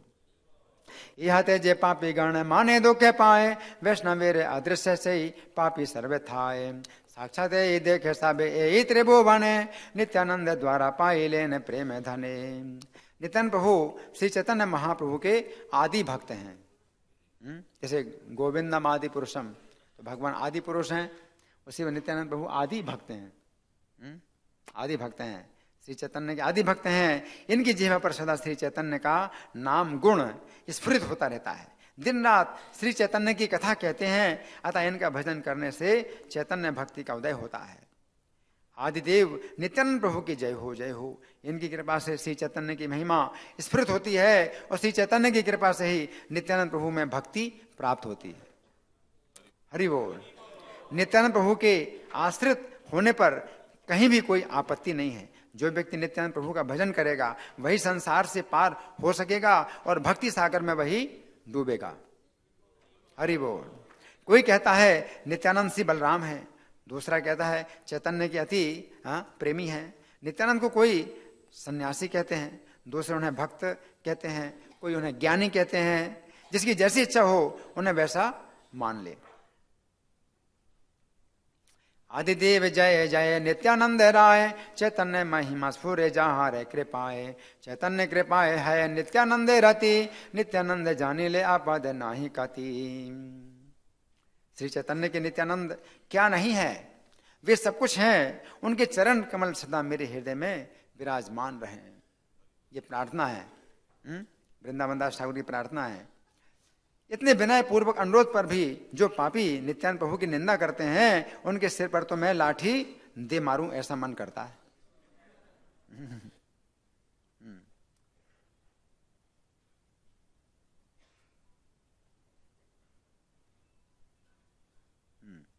कहीं कहीं श्री चैतन्य भक्त नित्यानंद के प्रति घटिया बोलते देखे जाते हैं।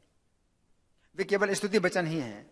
समस्त चैतन्य भक्त उनके नित्य सिद्ध परिकर हैं, तत्ववेत्ता हैं। उनमें जो कलह देखता है वो केवल कौतुक मात्र मनोरंजन ही है।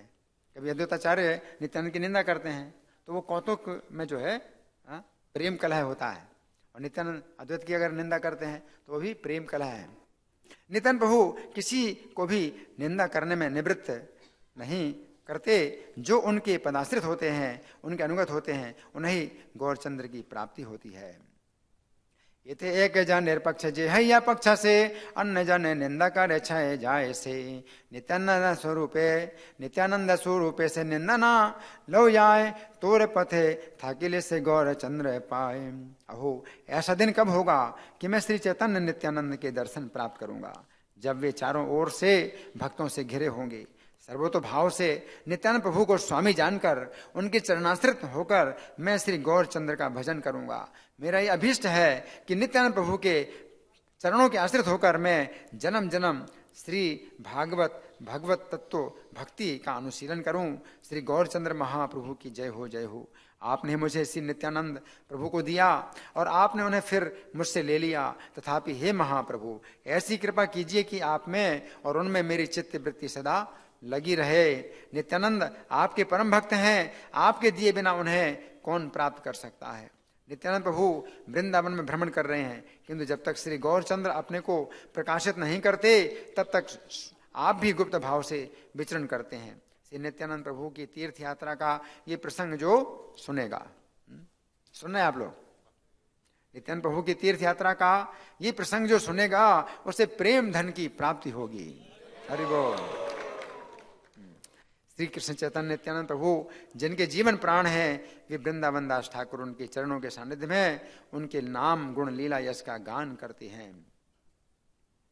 तथापि यह कृपा कर महाशय तो माते ताहाते जैन चित्ते वृत्ति राय तुम्हारे परम भक्त नित्यानंद राय तो मेता ने दिले बिना कौन जाने पाए। वृंदावन आधिकारी भ्रमे नित्यानंद जावत न आपने प्रकाश गौर चंद्र नित्यानंद स्वरूपे तीर्थ पर्यटन जे यह सुने तारे मिले प्रेम धन।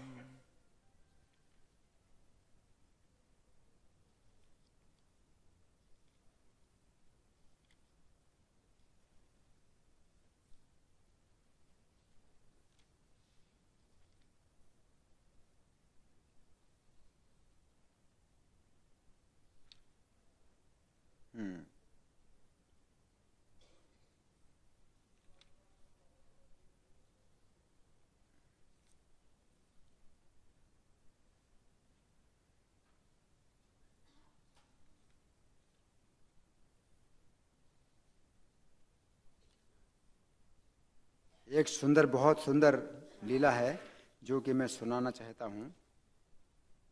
वो नित्यानंद का महाप्रभु से मिलन।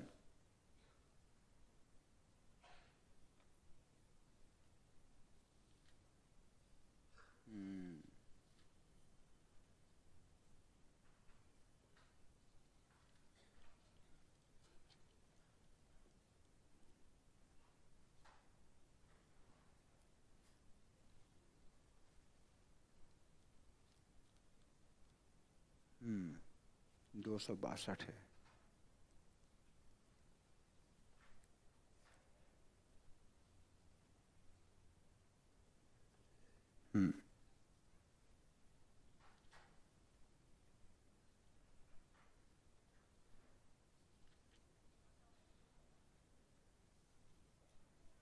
हाँ सुनिए, बहुत सुंदर कथा है, बड़े ध्यान से सुनिए। सब भक्त प्रभु के साथ मिलकर बड़े आनंद से रात दिन कीर्तन करते हैं। अब ये घटना उस समय की है जब श्री चैतन्य गया की यात्रा करके आए हैं। उस समय भक्तों को बहुत आनंद हो रहा है क्योंकि ये भक्त बन गए, अभी तक भक्त नहीं बने थे। तो जितने भक्त थे वो बड़े दुखी होते थे। सब भक्त प्रभु के साथ मिलकर बड़े आनंद से रात दिन कीर्तन करते हैं। एक नित्यानंद को छोड़कर सब भक्त प्रभु से आ करके मिल गए, परंतु भाई नित्यानंद को ना देखकर प्रभु बड़े दुखी रहते और निरंतर नित्यानंद का स्मरण करते। प्रभु के मन के इस दुख को अंतर्यामी नित्यानंद भी जान गए। नित्यानंद प्रभु तो प्रतीक्षा कर ही रहे हैं, तो मथुरा में प्रतीक्षा कर ही रहे हैं, तो वो जान गए। निरंतर नित्यानंद स्मारे विश्वंभर जाने लेन नित्यानंद अंतर ईश्वर।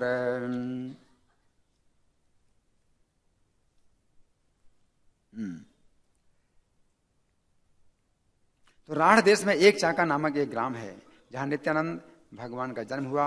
वहाँ से थोड़ी दूर पर मोड़ेश्वर नाम के महादेव हैं, जिनकी पूजा नित्यानंद जी ने की थी। उस ग्राम में हड़ाई पंडित नाम के एक ब्राह्मण रहते थे। बड़े विरक्त दयालु स्वभाव के थे। उनकी पत्नी पद्मावती बड़ी पतिव्रता थी, परम वैष्णवी जगन माता। ब्राह्मण ब्राह्मणी दोनों बड़े उदार थे। उनके घर में स्वयं नित्यानंद प्रकट हुए। उनके सब पुत्रों में नित्यानंद बड़े थे, सर्व सुलक्षणों से युक्त थे। उनके दर्शन करके सबके नयन शीतल हो जाते। उनकी बाल लीला आदि खंड में विस्तार पूर्वक वर्णन हो चुकी है। यहाँ फिर कहने से ग्रंथ बहुत बड़ा हो जाएगा। इस प्रकार कुछ दिन नित्यानंद हड़ाई पंडित के घर में लीला करते रहे। फिर प्रभु नित्यानंद ने घर छोड़ने का विचार किया, परंतु माता पिता दुखी होंगे ये सोचकर तुरंत घर नहीं छोड़ सके। एक क्षण भर समय नित्यानंद को ना देखने पर माता जी को एक युग के समान लगता था। अपने पुत्र नित्यानंद को ना देखे तो माता को एक क्षण यानी 4 मिनट कितना लगता था? एक युग के समान लगता था। और पिताजी को तो उससे भी ज्यादा लगता था। पिता हड़ाई ओझा तो क्षण मात्र भी नित्यानंद को छोड़कर कहीं नहीं जाते। चाहे खेत में जाना हो या यजमान के घर, हाट बाजार में जाना हो या घाट में नहाने को, जो कुछ भी कार्य क्यों ना हो, नित्यानंद यदि उनके पीछे पीछे नहीं आते तो आधे क्षण में 100 बार मुड़कर पीछे देखते। आधा क्षण यानी 2 मिनट में कितने बार पीछे मुड़ के देखते? 100 बार। और पकड़कर बारंबार आलिंगन करते, मानो नित्यानंद मक्खन की पुतली हो। अरे वो जिसे अपने शरीर से मिला लेंगे। इस प्रकार वे पुत्र को लेकर सर्वत्र आते जाते। हड़ाई पंडित के शरीर के लिए नित्यानंद प्राण बन गए। अंतर्यामी नित्यानंद ये सब जानते थे और पिता को सुख पहुंचाना जो पुत्र का धर्म है उसे पालन करते हुए पिता के साथ साथ रहते थे। अंतर्यामी नित्यानंद यहाँ सब जाने, पितृ सुख धर्म पाले आछे पिता सने। एक दिन सुंदर सन्यासी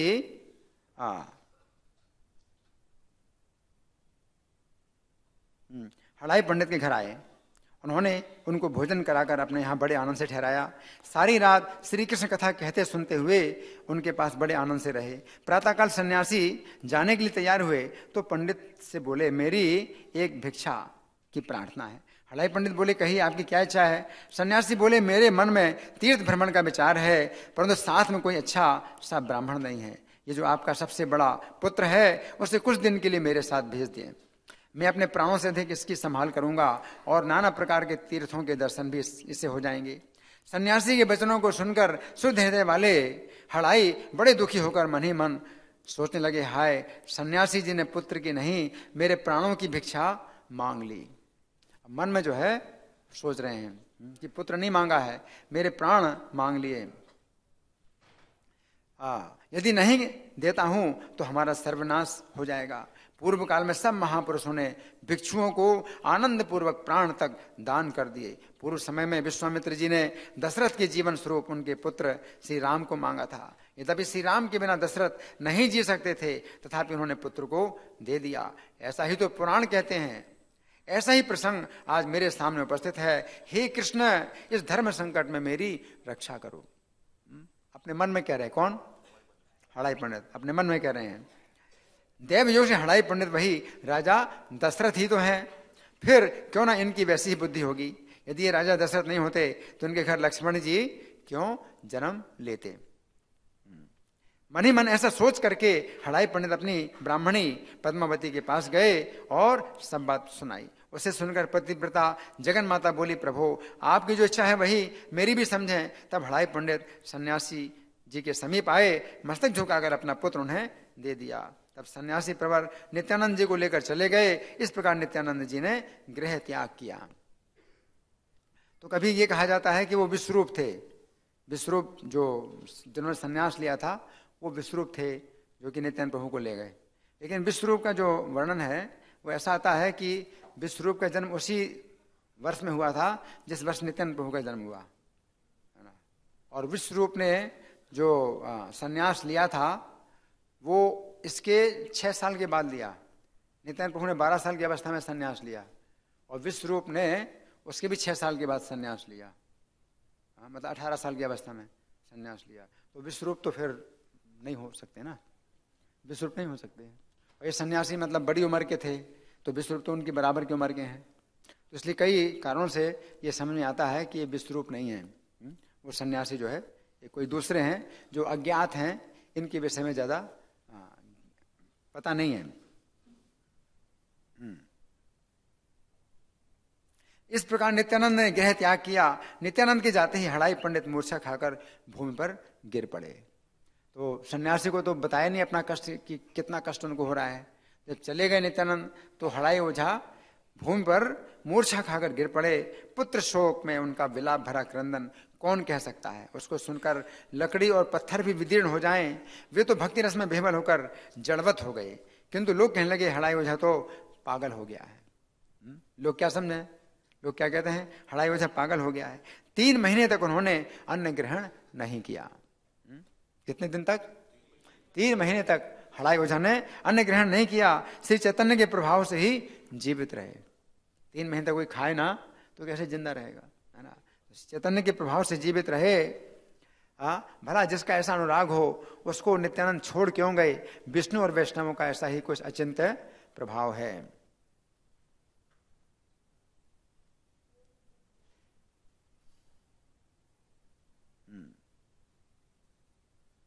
अनंत तत्व के आश्रय स्वरूप अनंत देव के तेज को कौन पहचान सकता है। आप अपने पूर्व जन्म स्थान को देखकर हुंकार करने लगे।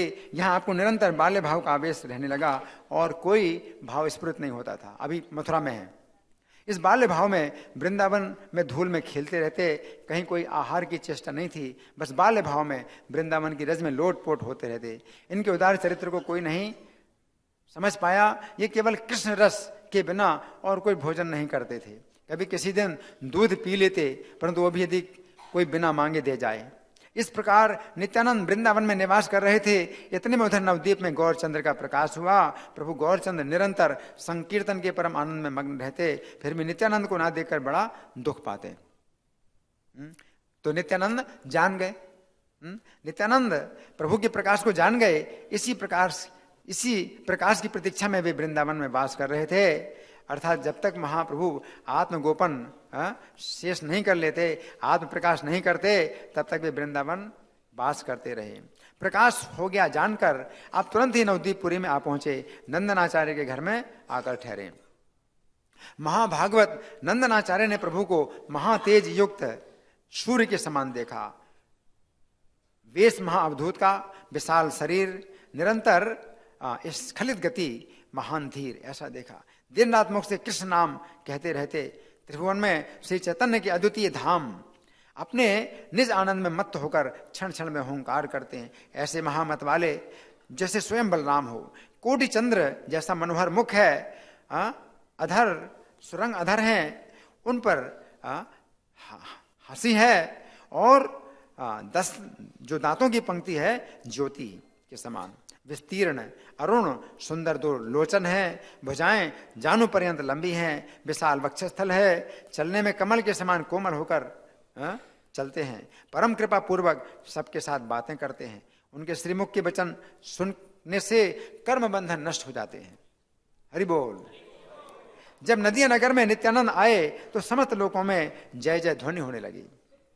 जिन प्रभु नित्यानंद ने स्वयं श्री गौर सुंदर का दंड तोड़ डाला, उनकी महिमा वर्णन कौन कर सकता है। श्री चैतन्य का दंड, संन्यास दंड तोड़ दिया। नित्यानंद प्रभु ही जो है, उनकी ऐसी महिमा कि श्री चैतन्य का संन्यास दंड तोड़ा उन्होंने।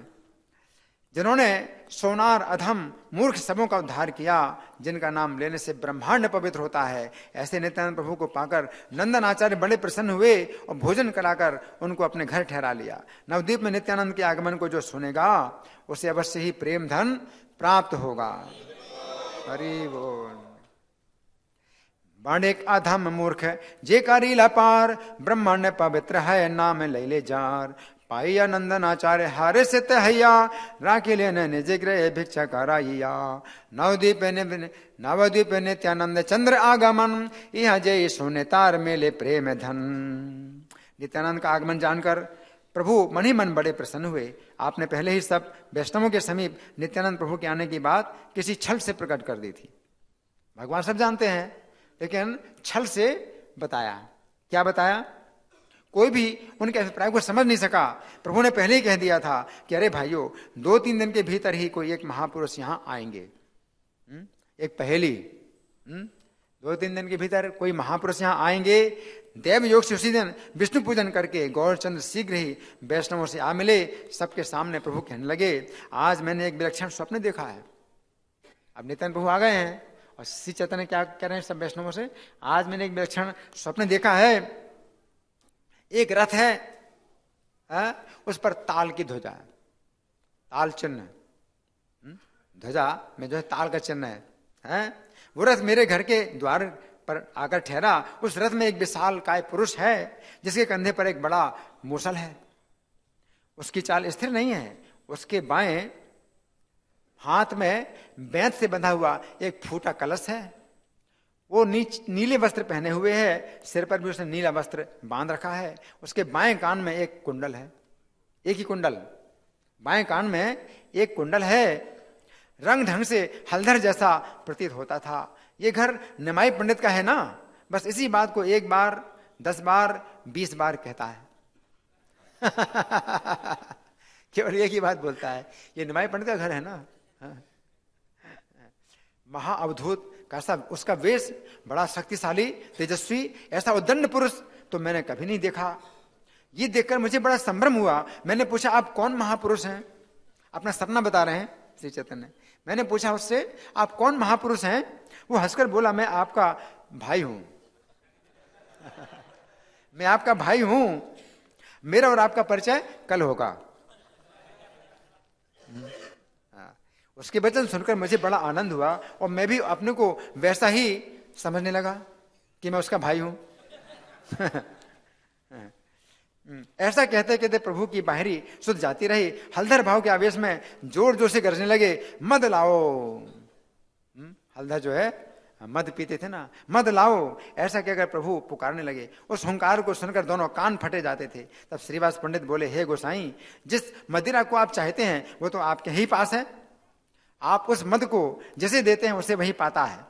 ऐसा कहते हुए वैष्णवगण कांपते हुए दूर खड़े देखते रहे। सब वैष्णव लोग मन ही मन सोचते हैं कि इसमें अवश्य ही कुछ कारण है। प्रभु लाल लाल नेत्र करके बलराम की भांति हंसते हुए अपने शरीर को हिलाने लगे। आर्यातर जपाड़े प्रभु आरुण नयन, हास्य दोलाए अंग जेन संकर्षण। कुछ समय पश्चात प्रभु अपनी स्वाभाविक दशा में आ गए। तब गौरचंद्र सबके आगे अपने स्वप्न का अर्थ समझाने लगे। वे बोले, मेरे चित्त में ये बात जचती है कि यहाँ कोई एक महापुरुष आया है। पहले भी मैं तुम लोगों से कह चुका हूं कि किसी महापुरुष के दर्शन होंगे। हरिदास जाओ, श्रीवास पंडित तुम भी जाओ, जाकर पता लगाओ कौन कहां पर आया है। प्रभु के आदेश से दोनों महाभागवत बड़े प्रसन्न होकर सारे नवद्वीप में ढूंढते हुए घूमने लगे। ढूंढते हुए दोनों आपस में कहते, ऐसा मालूम होता है कि संकर्षण प्रभु ही आए हैं। दोनों एक दूसरे से बोल रहे हैं। कौन दोनों हैं? श्रीवास पंडित और हरिदास ठाकुर। दोनों आनंद में मत वाले होकर खोजते फिरे, परंतु उनका कहीं पता नहीं लगा। 3 पहर तक सारी नदियां छान डाली। 3 पहर का मतलब 9 घंटा। सारी नदियां छान डाली, कहीं ना मिले। दोनों लौटकर प्रभु के पास आए। दोनों ने प्रभु के चरणों में निवेदन किया, हमें आपके बताए हुए लक्षणों वाले कोई भी महापुरुष के अथवा आगंतुक के दर्शन नहीं हुए। क्या वैष्णव, क्या गृहस्थी, क्या सन्यासी, क्या पाखंडी, सबके घर हमने देख डाले। सारी नवद्वीप में छान डाली, केवल बाहर के गांवों में हम नहीं गए। दोनों के वचनों को सुनकर गौरचंद्र हंसने लगे। और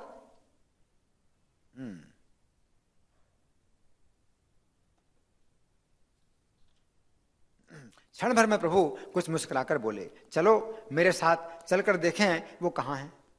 अब भगवान जो है हंस करके बोले, चलो मेरे साथ चल करके। तब तो सब भक्तजन उल्लास में भरकर जय कृष्ण कहते हुए प्रभु के साथ चल पड़े। गौर सुंदर सब जानते हैं, अतएव सब भक्तों को साथ लेकर सीधे नंदनाचार्य के घर पहुंचे। सीधे पहुंचे। वहां जाते ही सबने देखा कि एक महापुरुष बैठे हुए हैं, करोड़ सूर्य के समान तेज है, किसी अदृश्य आवेश में बैठे हैं जो किसी की समझ में नहीं आता। ध्यान में परिपूर्ण हो निरंतर हंस रहे हैं, बोल नहीं रहे, केवल हंसते जा रहे हैं। विश्वम्भर प्रभु ने उनमें परम भक्ति योग को समझकर परिकरों के सहित नमस्कार किया। संभ्रम में सब भक्त खड़े ही रहे, कोई कुछ बोला नहीं, केवल उनकी ओर सब देखते रहे। महाप्रभु विश्वम्भर सामने खड़े थे। तब तो नित्यानंद ने अपने प्राणों के नाथ को पहचान लिया। विश्वम्भर प्रभु की मूर्ति कामदेव के समान थी। दिव्य गंध माला और दिव्य वस्त्र उन्होंने धारण किए थे। उनके ज्वल देह कांति के आगे सोना भला क्या है। उनके उस मुख के दर्शन की लालसा चंद्रमा को भी होती है। उनके दांतों के आगे मुक्ता की पंक्ति किस काम की है। उनके केश बंधन को देखकर तो शुद्ध बुद्ध जाती रहती है। उनके विस्तीर्ण नेत्रों को देखकर यही प्रश्न उठता कि क्या इनको छोड़कर और भी कोई कमल हो सकता है। घुटने तक लंबी 2 भुजाएं, विशाल हृदय, ऊपर सूक्ष्म यज्ञ सूत्र यानी जनेऊ, ललाट पर सुंदर विचित्र ऊर्ध्वपुंड तिलक। ऊर्ध्वपुंड तिलक वही जो हम लोग लगाते हैं। और बिना आभूषण के सभी अंग सुंदर है। नखों के दर्शन करने पर कोटि कोटि मणि भी तुच्छ प्रतीत होते हैं। नाखून ऐसे हैं। उनकी हंसी देखकर अमृत लेकर फिर कोई क्या करेगा। अगर हंसी देख ली तो अमृत से फिर क्या करना है हमको। श्री कृष्ण चैतन्य नित्यानंद, आप मेरे जीवन धन है। मैं वृंदावन दास आपके चरण कमलों में बैठकर आपकी लीला का गान करता हूं। केवा है कोटि मणि से न क्या चाहिते, सिंहा से हसी देखीते केवा कार्य वे अमृते। इस प्रकार नित्यानंद कुछ बोल नहीं रहे हैं, श्री चैतन्य भी कुछ नहीं बोल रहे हैं। सबके प्राणनाथ श्री नित्यानंद के भाव को समझ गए श्री चैतन्य, और भक्तों को जनाने के लिए एक उपाय किया। श्री गौर ने श्रीवास पंडित को संकेत किया कि श्रीमद् भागवत का एक श्लोक पढ़ो। अभी देखो कुछ बातचीत नहीं हो रही है। नित्यानंद भी जो है देखते जा रहे हैं, हंसते जा रहे हैं, कुछ बोल नहीं रहे हैं। श्री चैतन्य कुछ नहीं बोल रहे हैं। श्रीवास पंडित को संकेत किया, क्या भागवत का एक श्लोक तो पढ़ो। प्रभु का संकेत समझकर श्रीवास पंडित ने शीघ्रता से कृष्ण ध्यान संबंधी एक श्लोक का पाठ किया। प्रभु रे इंगित बुझि श्रीवास पंडित, कृष्ण ध्यान एक श्लोक पाढ़िला त्वरित। वो श्लोक क्या है। बर्हापीडम नटवर वपुः कर्णयो कर्णिकारम बिभ्रन्वासा कनक कपिशम वैजयंतीं च मालाम रंध्रान वेणु रधर सुधया पूरयन गोप वृंदैर वृंदारण्यम सपद रमणम प्राविशन गीत कीर्ति। इस श्लोक का उच्चारण मात्र सुनते ही नित्यानंद मूर्छित होकर गिर पड़े और चेतना शून्य हो गए। आनंद से मूर्छित देखकर श्री गौरांग प्रभु श्रीवास से कहने लगे, पढ़ो फिर पढ़ो। श्रीवास जी फिर उसी श्लोक को बारंबार पढ़ने लगे। तब उसको सुनकर कुछ समय पश्चात नित्यानंद प्रभु चेतन हुए और रोने लगे। अभी मूर्छित थे, अब रोने लगे। इस श्लोक को बारंबार सुनकर उनका प्रेमोन्माद बढ़ने लगा और सिंहनाद करने लगे। और उनको दिखाई भी नहीं देता कितने ऊपर उछल करके भूमि पर गिर पड़ते हैं। इतने ऊपर जाते हैं कि देख भी नहीं पाए कोई, कितना ऊपर जाते हैं और फिर गिरते हैं, मूर्छित हो जाते हैं गिर करके। सब लोग यही समझते हैं कि हाय इनकी हड्डी पसली तो चूर चूर हो गई होगी। उस समय औरों को तो क्या, वैष्णवों को भी भय होने लगा और सब हे कृष्ण रक्षा करो, हे कृष्ण रक्षा करो कह कहकर भगवान का स्मरण करने लगे। उधर श्री नित्यानंद प्रभु भूमि पर लोटपोट होने लगे। नेत्रों के अश्रुजल से पूरा शरीर भीग गया। विश्वम्भर प्रभु की ओर देखकर लंबी श्वास छोड़ते हैं। हृदय आनंद से भरपूर है। क्षण क्षण में खिलखिलाकर हंस पड़ते हैं, क्षण में नृत्य करते हैं और क्षण में भूमि पर लोटपोट होते हैं। क्षण में भुजा फटकारते हुए ताल ठोंकते हैं, फिर क्षण में दोनों चरण मिलाकर कूदते हैं, दोनों पैर मिला करके उछलते हैं, है ना। ऐसा कौतुक है। सभी क्रियाएं सुंदर दिखाई देती हैं। नित्यानंद कृष्ण प्रेम में आनंद मात का दर्शन करके सब वैष्णवों के साथ श्री गौरचंद्र रोने लगे। अभी देखो अभी तक बात ही नहीं हुई है। अब श्री चैतन्य भी रो रहे हैं भक्तों के साथ में, उनका प्रेम सुख देख करके। नित्यानंद का प्रेम आनंद सुख पुनः पुनः बढ़ता ही जा रहा था, किसी प्रकार रोके नहीं रुकता था। सब लोग उनको पकड़कर कोई स्थिर नहीं कर पाते। सब वैष्णव जन मिलकर भी उनको रख ना सके, तो विश्वम्भर प्रभु ने उनको अपने गोद में भर लिया, गोद में ले लिया उनको। विश्वम्भर की गोद में जाते ही नित्यानंद अपने प्राण उन्हें समर्पित करके निश्चेष्ट हो गए। जिनके प्राण थे उनको समर्पण करके नित्यानंद प्रभु की गोद में नित्यानंद प्रभु की गोद में निश्चेष्ट होकर पड़े रहे। नित्यानंद श्री चैतन्य के प्रेम जल में मानो डूब गए। ऐसे लग रहे थे मानो शक्तिहत लक्ष्मण जी श्री राम के गोद में सो रहे हैं। शक्ति लग गई लक्ष्मण जी को, तो राम की गोद में सो रहे हैं। यहाँ काय की शक्ति लगी, प्रेम की शक्ति लगी है, इसलिए मूर्छित पड़े हैं और उन्हीं की गोद में सो रहे हैं जिनके प्रेम की शक्ति लगी है। प्रेम भक्ति के बाण से नित्यानंद मूर्छित हो गए। उनको गोद में लेकर गौरचंद्र रोने लगे। उस समय सब लोगों में ऐसा आनंद छाया कि श्री राम लक्ष्मण के प्रसंग में जैसा अनुभव हुआ था, गौरचंद्र में स्नेह की पराकाष्ठा है, उसकी उपमा श्री राम लक्ष्मण के स्नेह के अतिरिक्त और कहीं नहीं है। कुछ क्षणों के बाद नित्यानंद सचेत हुए, तब भक्तों ने हरि ध्वनि की और जय ध्वनि की। हरि बोल। विश्वम्भर प्रभु नित्यानंद को गोद में लिए हुए हैं। इस उल्टी रीति को देखकर गदाधर जी मन ही मन हंस रहे हैं। ये तो उल्टा काम हो रहा है? इनको जिनकी गोद में होना चाहिए वो उल्टे इनकी गोद में है। अनंत देव निरंतर विश्वम्भर प्रभु को धारण करते हैं, आज वही उल्टे विश्वम्भर देव की गोद में आ गए। आज उनका गर्भ चूर्ण हो गया।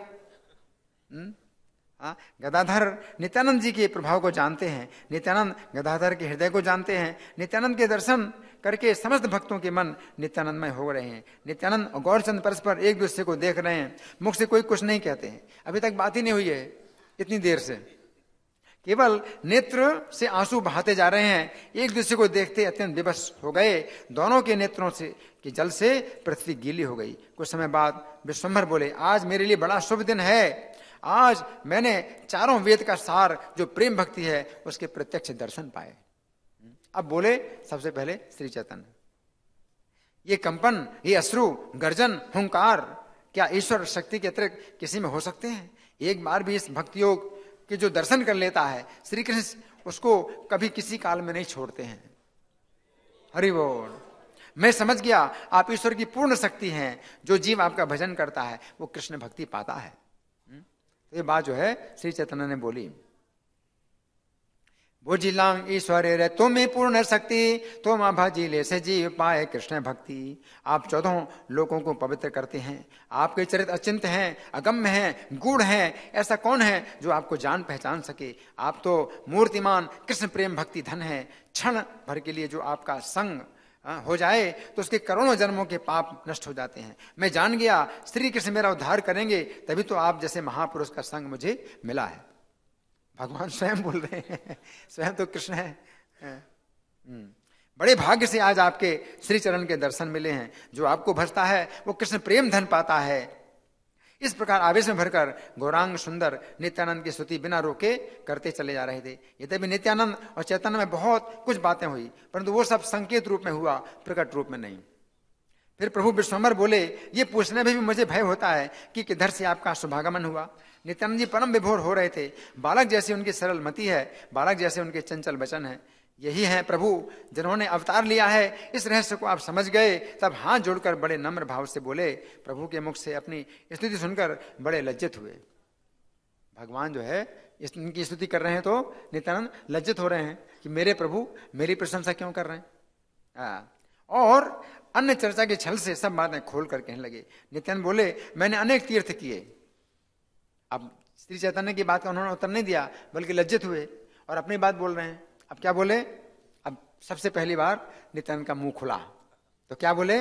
मैंने अनेक तीर्थ किए, मैंने जितने भी श्री कृष्ण के धाम देखे वहां केवल धाम ही धाम दिखाई दिया, श्री कृष्ण कहीं नहीं दिखाई दिए।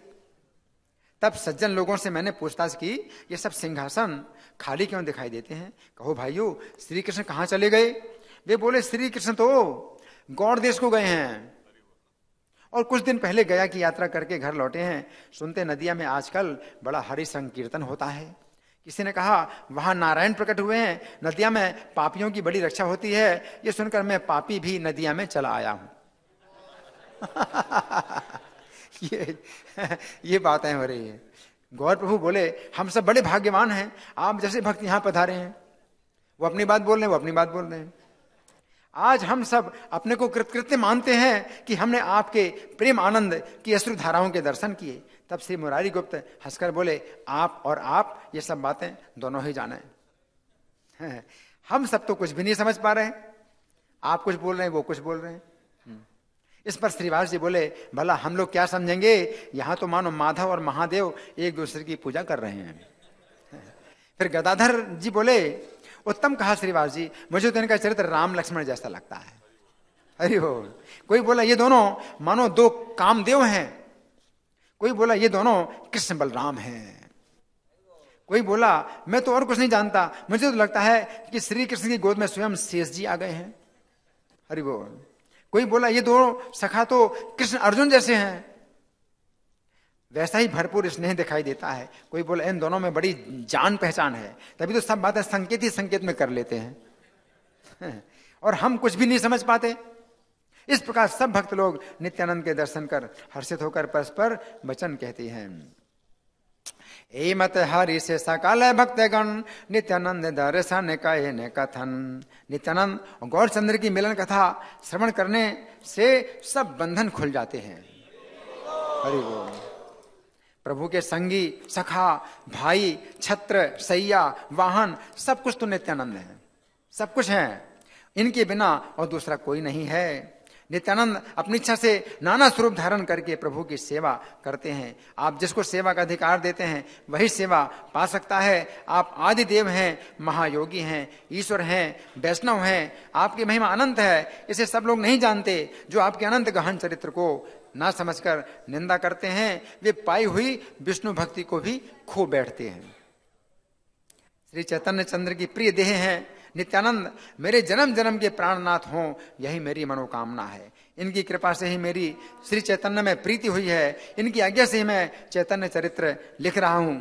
जैसे रघुनाथ यदुनाथ में नाम का ही भेद है, ऐसे नित्यानंद और बलदेव में है। जो कोई संसार से पार होकर भक्ति समुद्र में डूबना चाहता है वो नित्यानंद चंद्र का भजन करे। जो भव सागर से निकल करके भक्ति सागर में डूबना चाहता है तो नित्यानंद का भजन करे। जो प्रेमा भक्ति पूर्वक इस चरित्र को गाएंगे, तो मैं गा रहा हूं ना, जो प्रेमा भक्ति पूर्वक इस चरित्र को गाएंगे उनको परिवार सहित श्री विश्वंभर देव वरदान देंगे। हरि बोल। विश्वंभर नाम जगत में बड़ा दुर्लभ है। वही प्रभु चैतन्य चंद्र सबके प्राण धन है। श्री कृष्ण चैतन्य और नित्यानंद चंद्र आप मेरे जीवन धन है। मैं वृंदावन दास आपके चरण कमलों में आपकी लीला गान करता हूँ। जीव गाये ए कथा हाइया तत्पर गोष्ठी सह वरदाता तारे विश्वंभर। जगत दुर्लभ बड़े विश्वंभर नाम से प्रभु चैतन्य सभार धन प्राण। बहुत सुंदर कथा आज हमने सुनी है, नित्यानंद और गौरांग का मिलन। इसको सुन करके अब जीवन में कुछ नहीं करने के लिए रह गया, पूर्ण कृतकृत्य हो गए हम लोग। श्री नित्यानंद प्रभु आविर्भाव तिथि महामहोत्सव की, श्रील प्रभुपाद की। तो अब अगला कार्यक्रम 10:30 बजे होगा, अभिषेक होगा। तो आप लोग आवश्यक कार्य करने के लिए जा सकते हैं। 10:30 बजे आ जाएं। हरे कृष्णा।